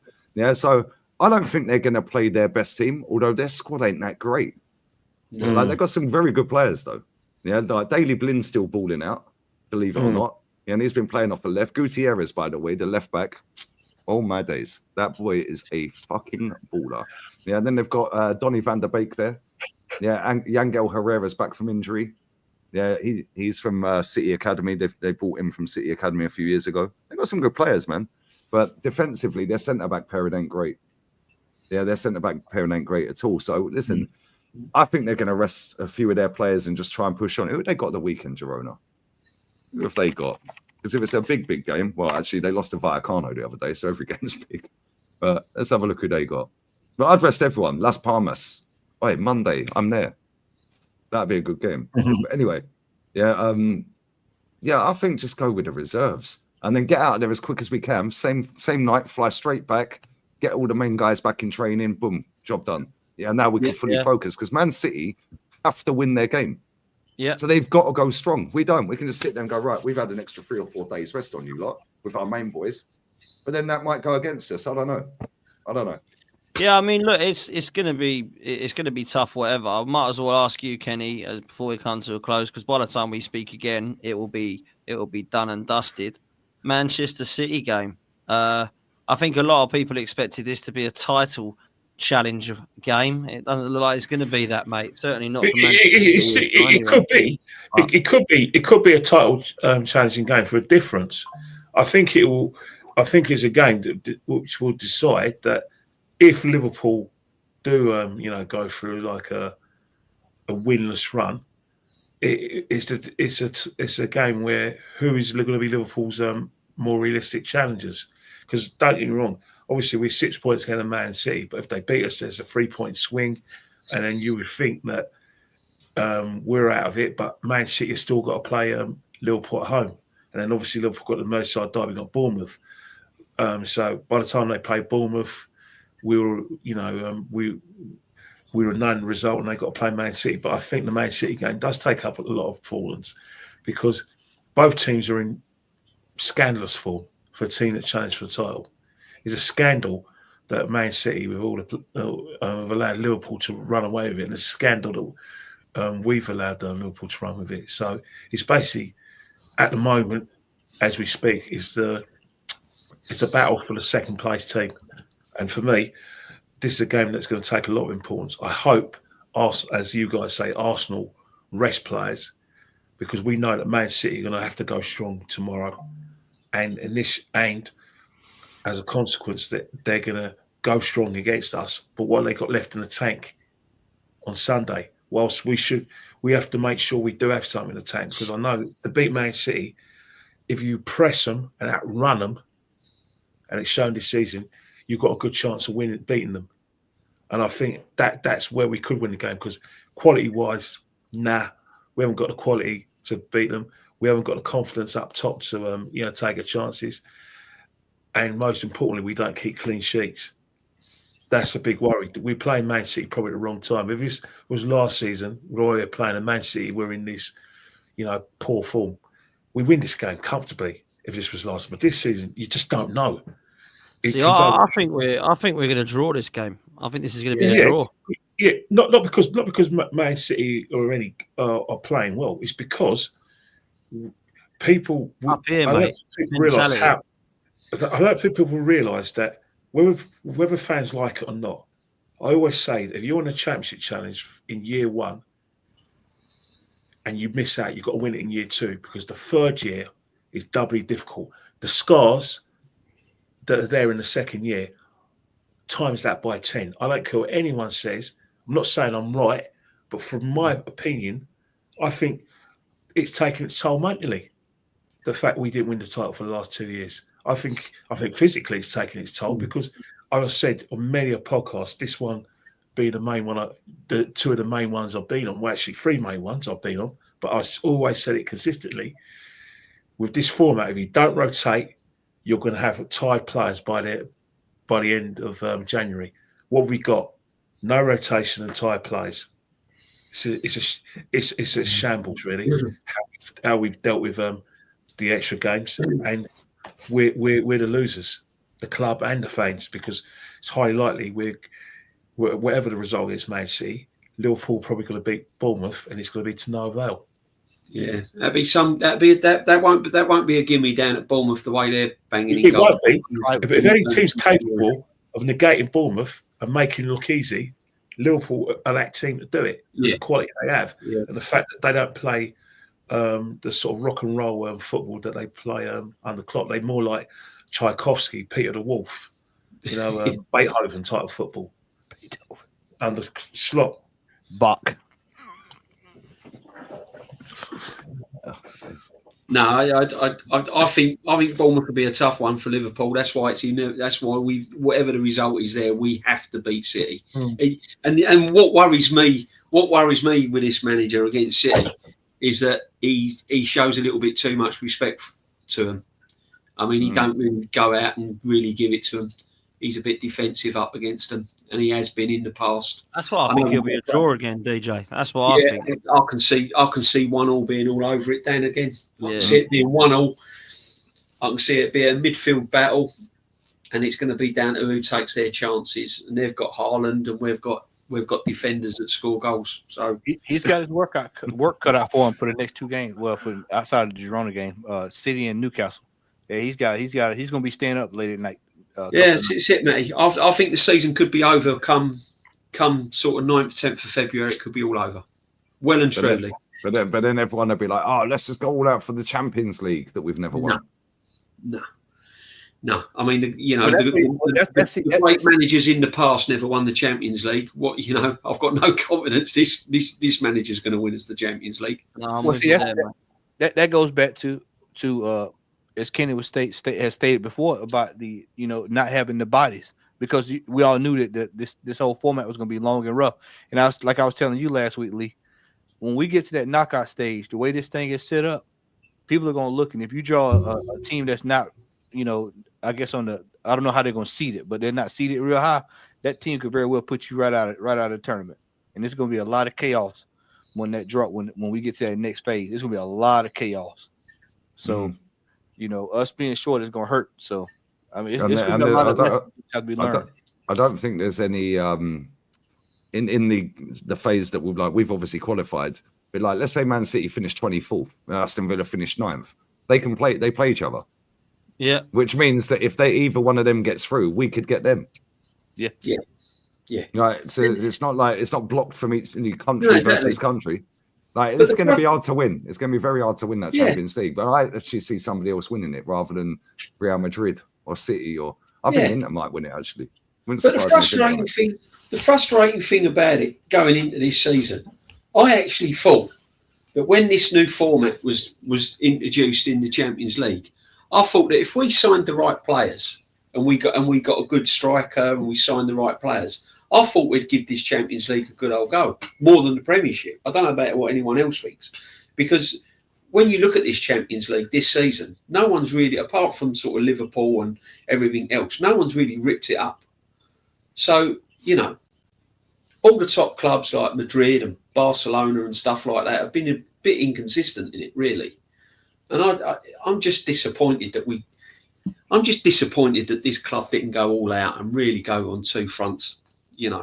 And it pains me to say it, but we're going round in circles. The bottom line is it comes down to that summer window, and it was a 0 out of 10 for me, and it's now it is now coming to bite us big time, and it will do come the end of the season. And it's just going to get worse. We're going to have players go out the door that we're not going to get no money for. We're going to have players' heads being turned and not signing any more contracts. And we've got players coming back from long-term injury. Our main player coming back from a long-term injury that's going to take him probably best part of early next season to get right back into his stride. And it's just going to get worse, guys. It's just going to get worse. You know, I don't mean to be down on it all, but you just got to face the facts, guys. You just got to real face the facts. And unfortunately, we've got a fan base we could be positive, like Ethan has said. Rashford incoming, and we'll be all right as long as we get Rashford. Do you know what I mean? Not. It's going to be another Willian, isn't it? Rashford's going to be like the new Willian, isn't he? Well, Willian's available. Willian's available, mate. Can you imagine if we went and signed Rashford? Last time we got Sterling, now we're getting Rashford. Could you just imagine? Imagine we signed double swoop on deadline day, Rashford and Willian.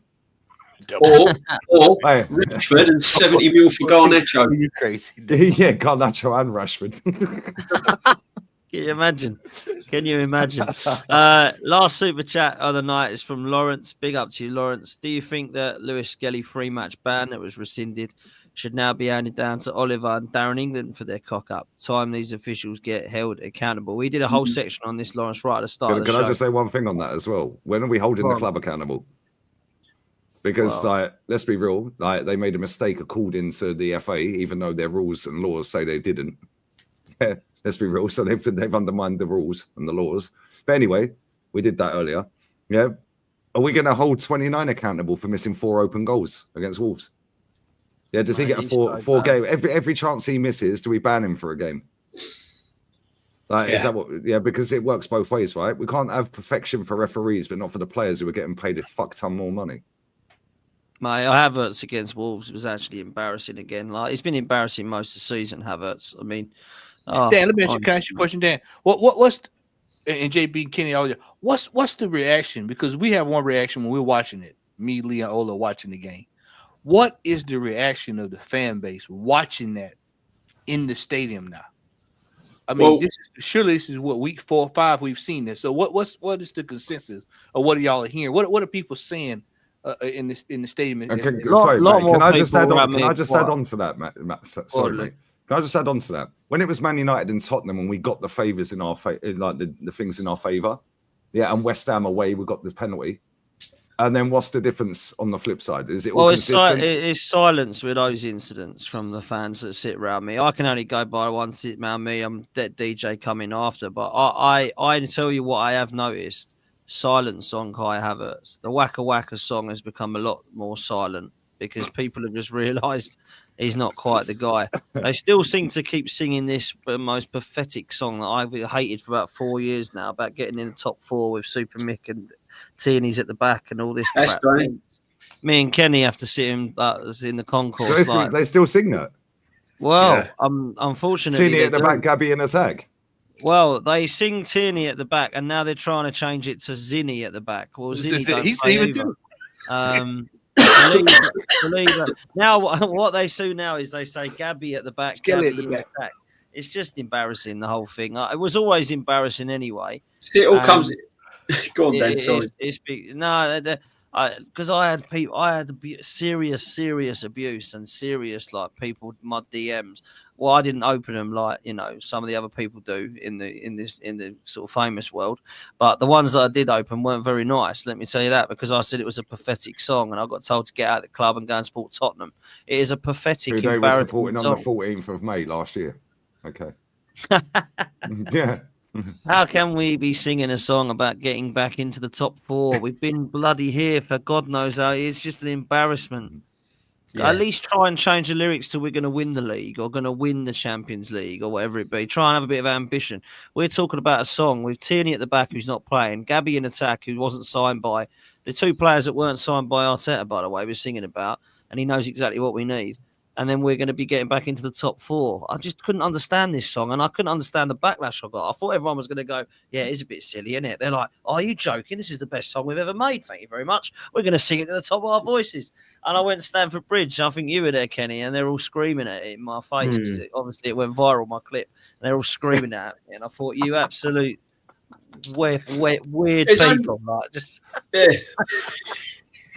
It's so weird. Sorry, it's just odd, isn't it? I don't get it, man. I don't. No. Sorry, DJ. Go on, bro. No. Go on, Danny. I mean, but where I sit, just in the East Stand there, people are getting sick and tired of it now. It is. People are just getting sick and tired of it.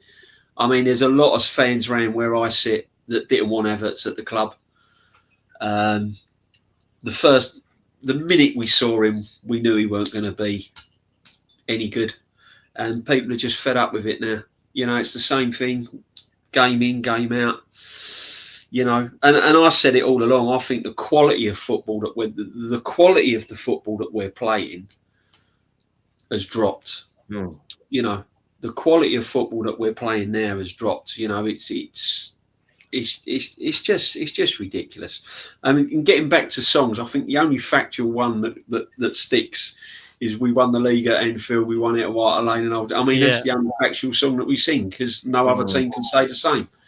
And that's the only song that we sing that I can sort of think to myself, well, that's right, because we did win it at Enfield, we did win it at White Hart Lane when we had a proper managers and proper teams. Do you know what I mean? Gabriel's song sung quite a lot in it, DJ, as well, actually. Yeah.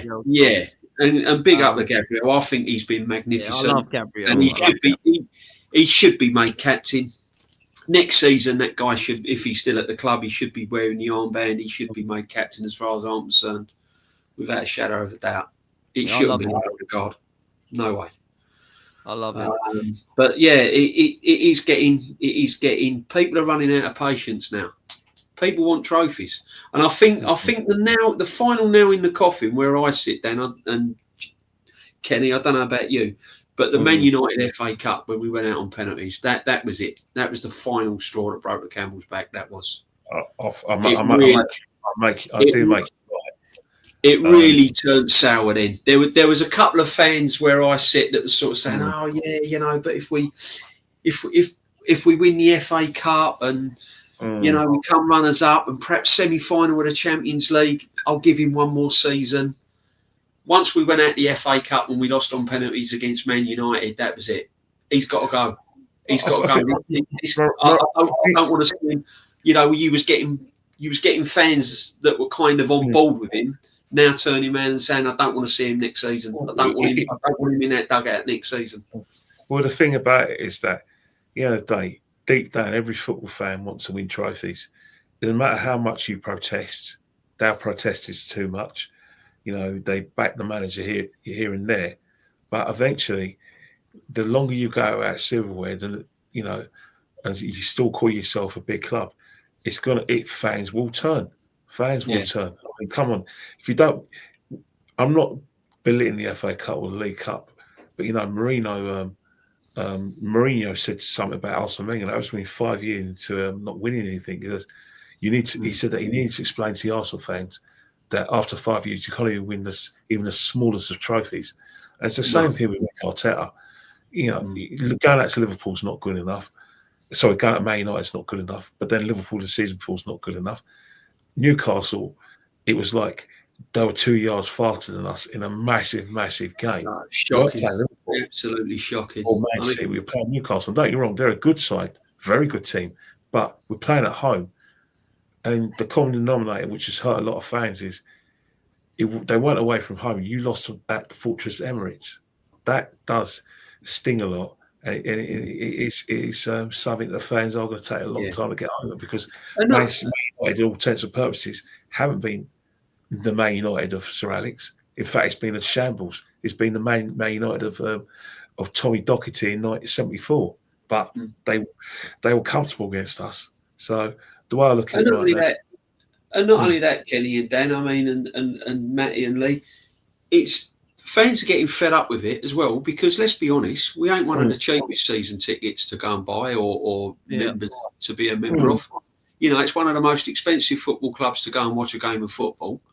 Good for merch, though. If you like merch, we're champions. Exactly. They're pounding out merch. You pay over the top for their merchandise that everyone seems to buy. It's ridiculous, you know, and I think Kenny's going to pick his NPC jacket up the weekend. I'm not sure. As I said before, that jacket, the new jacket they got, it's like I thought I was watching Happy Days. You know, I thought it was like Richie Cunningham in Happy Days. That's that jacket. But the white one looks like a doctor's gown, doesn't it? One thing I would say about some of our fans, and I'm not making distinctions, but I only go by what I see. At the moment, we have a lot of fans who want to be seen as Arsenal fans. They want Instagram stories. Those sort of fans I deplore, I dislike. You couldn't care less whether we win a trophy or not. You just love to be at the ground so you can show up and win. I went to a football game, and unfortunately, Arsenal Football Club attracts a lot of people. Now, I'm not saying that I own Arsenal Football Club, but the amount of people are now Arsenal fans, despite the fact we haven't got the success that befits a big club. It's quite extraordinary. I mean, every celebrity, I support Arsenal. I mean, none of the South Londoners support, Millwall or Crystal Palace. I support Arsenal. East London, West London, Sussex, Birmingham, even Manchester. It's like it's cool to support Arsenal. And those fans, as far as I'm concerned, couldn't give a monkeys whether we win or not. They will. If me, you and Dan vacate the Emirates, they will take our place gladly. So when you think about fan walkout, just remember, when you're in a club based in the proximity of central London and the city of London, like Arsenal are, and then of course you've got Chelsea and probably West Ham as well and Tottenham, people like us won't be missed. It was won't miss you, but make sure that the doors only get back certain way out, get lost. Someone else will come take us. You know what I mean? And they will. People will come in, and that's what they want. They want the people to come in. Influencers, men and women who claim to support Arsenal. All those 4'9" glamour models who hate Lee. I can't see. I'm 4'9". Why are you all standing up, darling? It's a big game. You're 4'9". You know what I did? I was 4'9". I will go to the front, or I'll stand on a chair.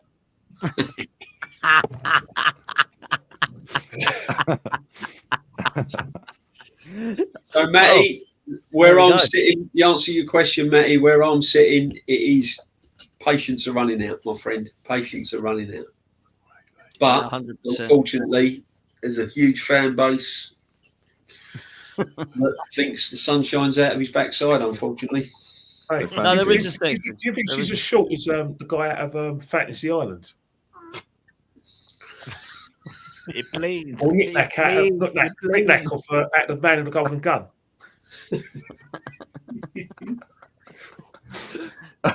Kenny, man, you're too much.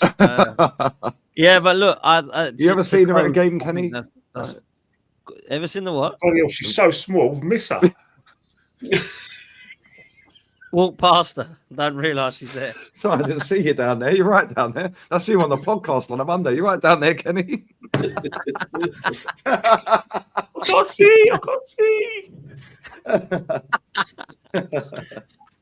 Oh, man. DJ's right, though. There is a section of the fan base that are starting to actually turn. And listen, it's only going to get worse if the results continue, man. Really do you know what it is, though, Dan? Yeah, like, obviously, respectfully, DJ and Kenny are older than me, yeah? Right? And one of my pals, old man's John, yeah, he's been going 53 years. He's had enough. Yeah, he just gives the ticket to his son. He gives it to my pal Jay. Yeah. There he goes, I'll just transfer it to him. Can't be fucking asked for it, mate. Lee, the guy I talked to today, my client, dude, I talked to today. He said he's a season ticket holder. He said he's only been to one game this year. Yeah. It's just the hope. It's the hope, lads. It's just that hope that keeps. You know what I mean? I can't. You're right. You're right. And it weren't long ago that the Emirates was rocking and all that's not actually factual. It was quite rocking, to be fair. Ain't been this year. But Dan, that comes back to the fact that this fan base Yeah, they love to cry and cry and cry. Yeah, they cried about ticket allocation. So the Cronkies then changed the ticket allocation to a ballot system. Now the same people cried about the ticket allocation and now crying about the ballot system because they can't get a fucking ticket anymore. Clever that, when they used to be able to get tickets. It's funny, isn't it? Yeah. The same people crying about refs, the same people crying about this, the same. If they just shut up, and just go and back the team. Well, listen, we've all been Wenger out at some point, I'd assume. I don't know DJ before then, but as soon as you put your ticket in the stadium, you shut your mouth, you back the team, boom, let's go. Yeah, when you come in or before you go in, and when you're out the stadium, say what you want about the team without sending death threats and all that shit, of course, right? But now what I see is, I just see like a lot of the older heads that are like 40 plus, they've had enough. They've been going for fucking years and years and years. I feel like a lot of the younger ones, they're just gassed that they can get a ticket. Yeah. That's exactly right, Lee. It's hard work. It's hard work watching them now. And the thing is, as I said, us that go, we're only stating what we can see, what we're watching. Yeah. And I've watched Arsenal for 50 years. And I know an Arsenal player when I see an Arsenal player. And at the moment, I'm not seeing an Arsenal player in the forward line. Yeah, I'd bomb Martinelli out. I'd bomb Trossard out. I'd get Kai Havertz gone. They're not Arsenal players. Mourinho gone. Calafiori's not an Arsenal player. The only players I can actually relate to, who I've watched over many, many years, is Gabriel, Saliba, Raya the goalkeeper, Declan Rice, Saka, Timber. Yeah. Tierney. From then on, Gotta say Tierney, man. Come on, fucking my baller. No. Tierney. I mean, I like Tierney because he's old school. Him and Rice. I don't. You could turn around and say, look, as from next week, we're going to pay you 20 quid a week, but you're going to. To me, they just love playing football. They just want to play football. And Declan Rice is like that. He's old school. Other than that, I'm struggling. I'm really, really struggling. Trossard will show up now and again, score a goal, and it's singing his praises, blah blah blah. Sing that little song about Leo Trossard again, But it's not consistent enough. Martinelli's not consistent enough. Havertz is not good enough. Marino's not good enough. Calafiori's not good enough. I've grown up watching brilliant players at Arsenal. So has Kenny. And at the moment, none of them players, other than the ones I've just mentioned, in my eyes, should be at this football club. And me, Kenny and Jez, we've done a thing earlier on and we was talking about managers. And we was talking about George Graham, the great George Graham of this Arsenal football team. He weren't blessed with unbelievable talent. He probably weren't even blessed with some of the talent Arteta's got at his disposal today. But what he was tactically brilliant. 100%. The way he galvanised that team, the way he got that team to believe in themselves, the style of play.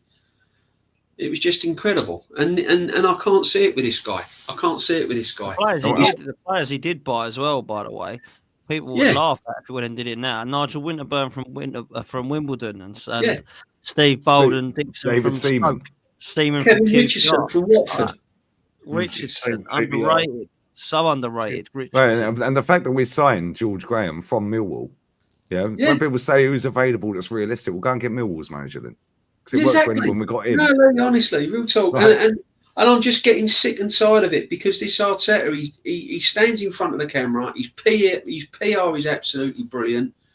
He waffles a lot. And no, I've had enough, honestly. And why don't people say the Man City number 2? Why don't people say that? He looks like Kevin Keegan. And I'd love it if we beat them. Yeah, and you didn't. He does look like Kevin Keegan, doesn't it? And going back to Matty, I'm with Matty. I think Kroenke's, listen, say what you like about it, and the Arsenal fans don't want to hear it. They don't want to hear about it. He's had the money. The guy has had the money. He's been given the money. There you go. And I believe now the Cronkies are now getting a bit fed up with it because I don't think they can trust him with money. This is probably why we're not signing anyone. I reckon they can't trust him anymore. They've probably turned around and said, "No, he's had the money, and look at what he's done. He's produced nothing. I'm not giving him any more." The thing is, DJ B, is that the fact is that a lot of people lost their jobs. On the transfer committee, Edu being one of them, obviously Vinay. So he has got overall control of footballing affairs. So if what he's saying comes to fruition, if they don't give him money, then expecting with the players he's got to deliver. Surely, with that amount of power, you've got to fall on your sword if you don't deliver. And in simple terms, because don't get me wrong, it's 5 years at a big club like Arsenal. That's a good run. Good, there's a lot of managers who don't even get that long. Ancelotti doesn't stay at a club for. I've never known Ancelotti to be at a club anything more than 5 years or 6 years. No. And it's football. It's no disgrace. Maybe Mick Arteta's the man who probably laid some sort of foundations, but there's always a manager out there who can say, right, I'm going to kick with it, because at the end of the day, if a team, like I said, challenge for the title 3 years in succession, they're a good team. So it means that someone else can turn these guys into winners. Definitely. Yeah, but they're so scared of going backwards, Kenny, yeah? He took us up the doldrums. No, he never. He put us there, mate. From the pits of hell. That's what the pits of hell. He put us in 15th for 5 weeks straight, and then you're seeing Arsenal fans all over the internet sitting there going, Ange needs to be sacked. Well, hang on a minute. He's in 15th. Yeah, that's where Arteta had us when Tommy Tuchel was available, and I was told he was washed up. He then goes Chelsea and eclipses our entire European pedigree in 14 months. Yeah, like, what are we doing here? Exactly. Yeah, but he inherited a better. They've always got an excuse. Yeah, Matty's educated me so much on American sports. It's crazy. Yeah, right. There's a guy in the chat, the Aussie Cannon, that says he needs a bit more time. Yeah, bro, what Aussie teams do you support? Because I guarantee they ain't got time. Yeah, I guarantee they have not got time. No. How comes it's only English football, if not even English football teams? It's Arsenal, Man United, and Tottenham. They're the only 3 teams that peddle out this PR, constantly. And Chelsea is slipping into that trap as well now. Yeah, imagine being a Chelsea fan growing up non-stop, right? I'm Roman Abramovich era. And now you're sitting there saying, it's a project, it's a process. Madueke's a great footballer. You've seen flipping Eden Hazard, Joe Cole, Ian Robben. Like, do you know what I'm saying? You've seen ballers at your football club. You've seen Zola if you're old enough. And you're trusting Madueke. Look right there what Gavin C says right there. NFL teams they fired their managers the first year. He also said earlier that, as an American fan, you keep firing until you get it right. That's how it works over here. We fire until you get it right. Yeah. You can't get the job done, you out of here. We'll go find somebody else to get the job done. What's crazy though, mate, right? And this does annoy me, is that people say to me, oh yeah, but what we're trying to do is we're trying to do like after with Klopp, it happened with Fergie. No, it didn't. What are we talking about here? This is nothing like Klopp and Fergie. The first 5 years of Klopp is an absolute joke compared to what we've had. Ferguson, are we serious? Like, let's be real. What did Fergie win in his first 5 years at Man United? And what did he win at Aberdeen, by the way? I'll tell you what he won at Aberdeen. Exactly. He beat Real Madrid in the European final. Yeah, and he won 3 out of their only 4 ever titles. They've only ever won 4 titles. He won 3 of them, by the way. It took Klopp 4 years, 8 months to win the Prem. Yeah, it took him first full season after getting to 2 finals. Yeah, Unai Emery beat him in 1. Daniel Sturridge scored a banger in that European final. Yeah, and he got to a League Cup final in his first half season. Yeah, obviously Arteta won a cup in his first half season, so it don't take time, does it? Because he's already proved he won in 6 months, right? Then, first full season, Klopp qualified for the Champions League. Something that this manager took 3 full seasons to achieve. Yeah, 3 full seasons to overtake Unai Emery's points tally and league finish. In them next 2 seasons after qualifying for the Champions League with Klopp, he got to 2 finals. He got back-to-back finals. And if it weren't for Karius being a prat, he would have won them both. Yeah, let's be real with it. Yeah, not only that, he was in a title race and lost out by 1 point on 99 points. Yeah, 99 and 97 or whatever it was, or 97 and 95, whatever it was. Yeah. The following year, he then wins it. You can't compare Klopp. Yeah, Klopp had already managed teams and been in Champions League finals. Klopp's been to about, 4 Champions League finals? So therefore, Lee, who else has done this? Like That's what my question is to these people. You've just explained why it's not like Klopp and it's not like Ferguson. So give me a name of someone who's done what Arteta has done and been successful at. There isn't another project like this. This is what I said right at the start. I don't want another youth project because I've already seen two. This one will be different. Well, the first one, everybody left. The second one, everybody left. The third one, Saliba and Saka and Sødegaard and all these guys will probably go if we don't win anything. So why do we have this? I don't get all this, man. Then you get called negative and you're talking waffle. Yeah, but Dad, I said to you last week, the easiest way to deal with the people that say, yeah, but give him time. Who could do better? Just say, okay, cool. If he quits the job today, who do you want? Yeah, and then they say a winner. Somebody like Ancelotti or somebody like that they've dismissed for years. Yeah, if I say Inzaghi, they go, oh, yeah, but that's a farmers league. Well, he's harvesting trophies, mate. Like, you know what I'm saying? Yeah. Yeah, so guess what? We got enough defenders at this club for him to play a three at the back with two wing backs. Yeah, we've got enough centre backs, in it. We've got enough defenders. He can play that system. And I'll tell you now, them two scrubs he's got up front, Duran and Lautaro Martinez, yeah, I'd say that Lautaro is worse than 29, yeah, in terms of ability and all of that, yeah, but he still knows where the back of the net is more often than not. Yeah, Thuram's trash as well. Yeah, so his first signing would be a striker. Yeah, what did Wenger do when he came to the club? Wenger inherited a great back five with the goalkeeper, Ray Parlour, Bergkamp, and Righty. Where did he come from, Lee?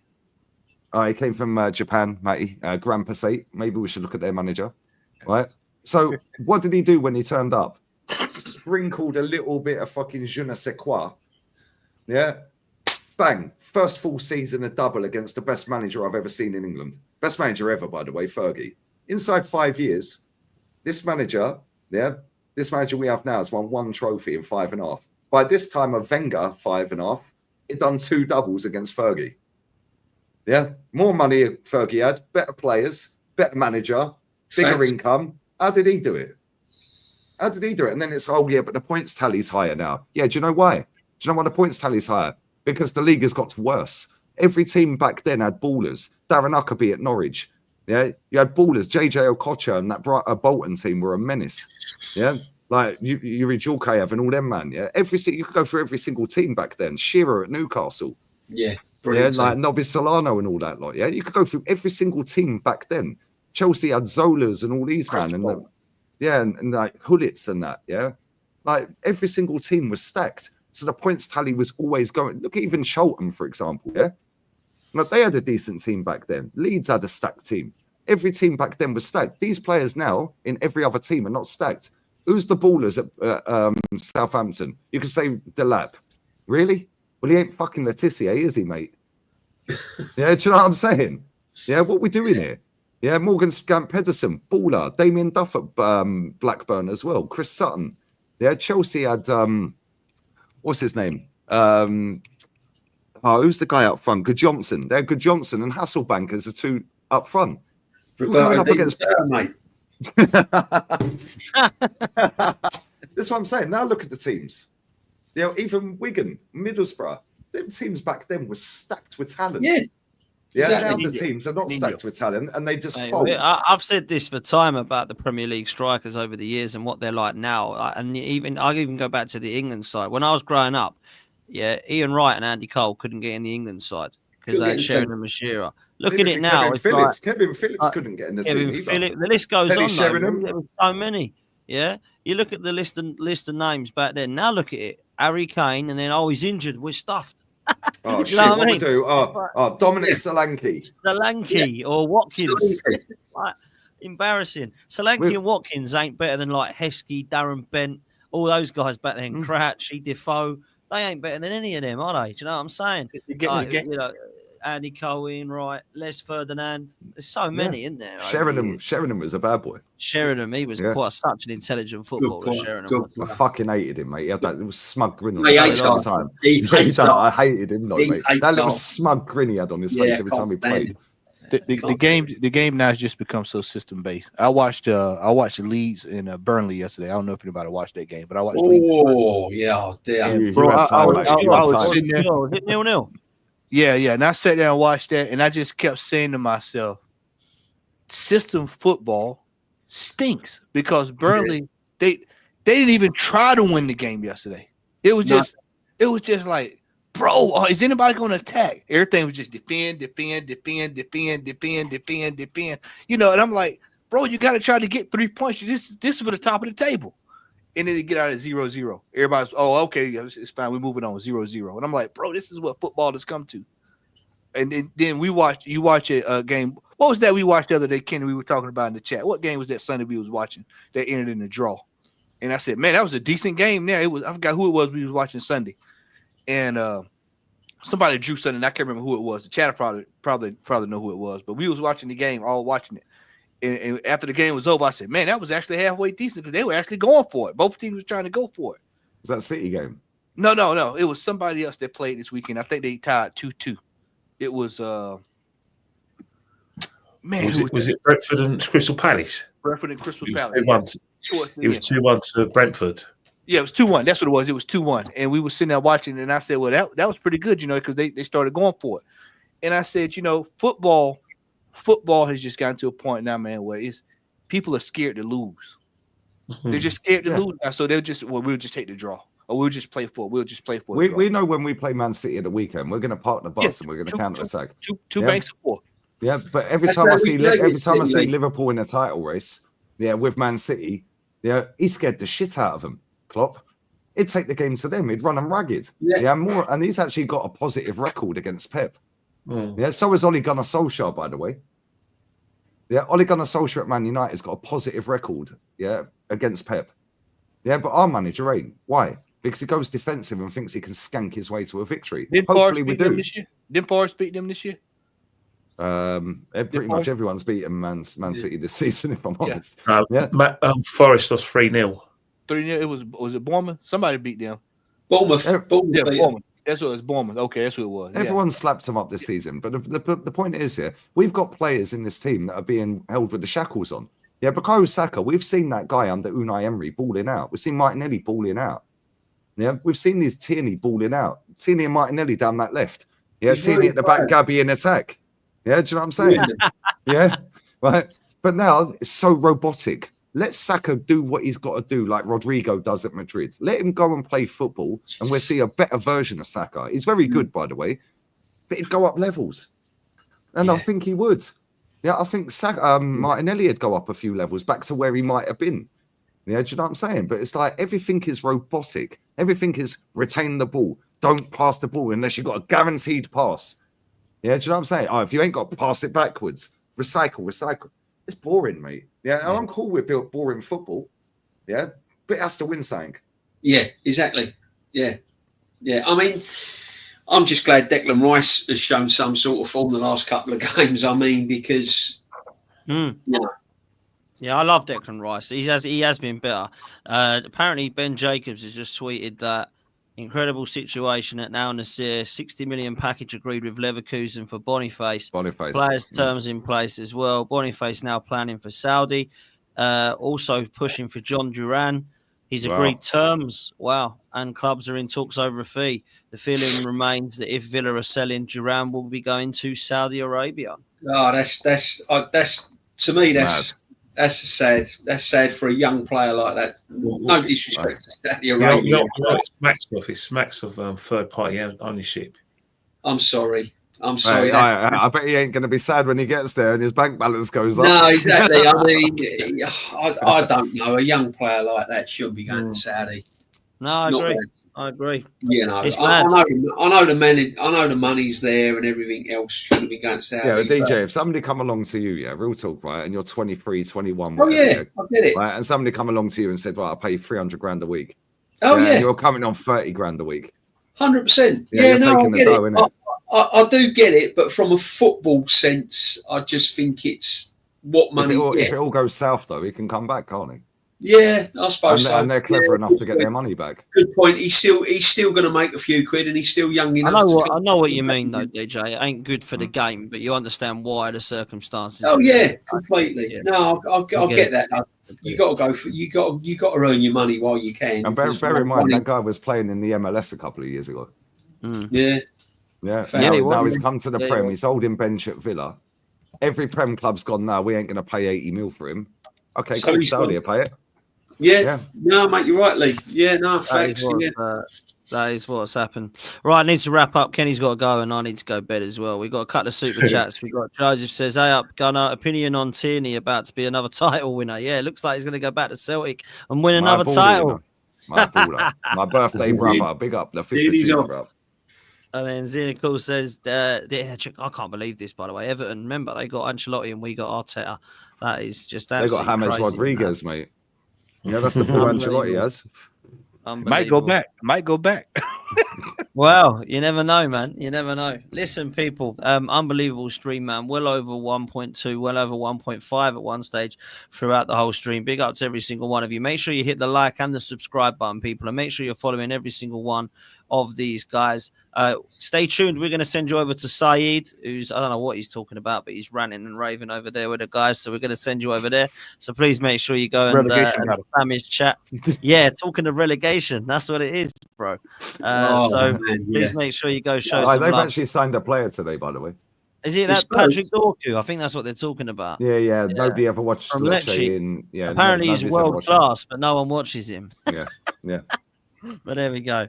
Anyway, people, we're out of here. Big up to every single one of you. Go show your Saeed some love. Make sure you hit the like and subscribe. Go and spam his chat. Say Dan Potts or 12th Man Raid. And we'll see you next time, people. Back tomorrow in a bit. See you Sunday.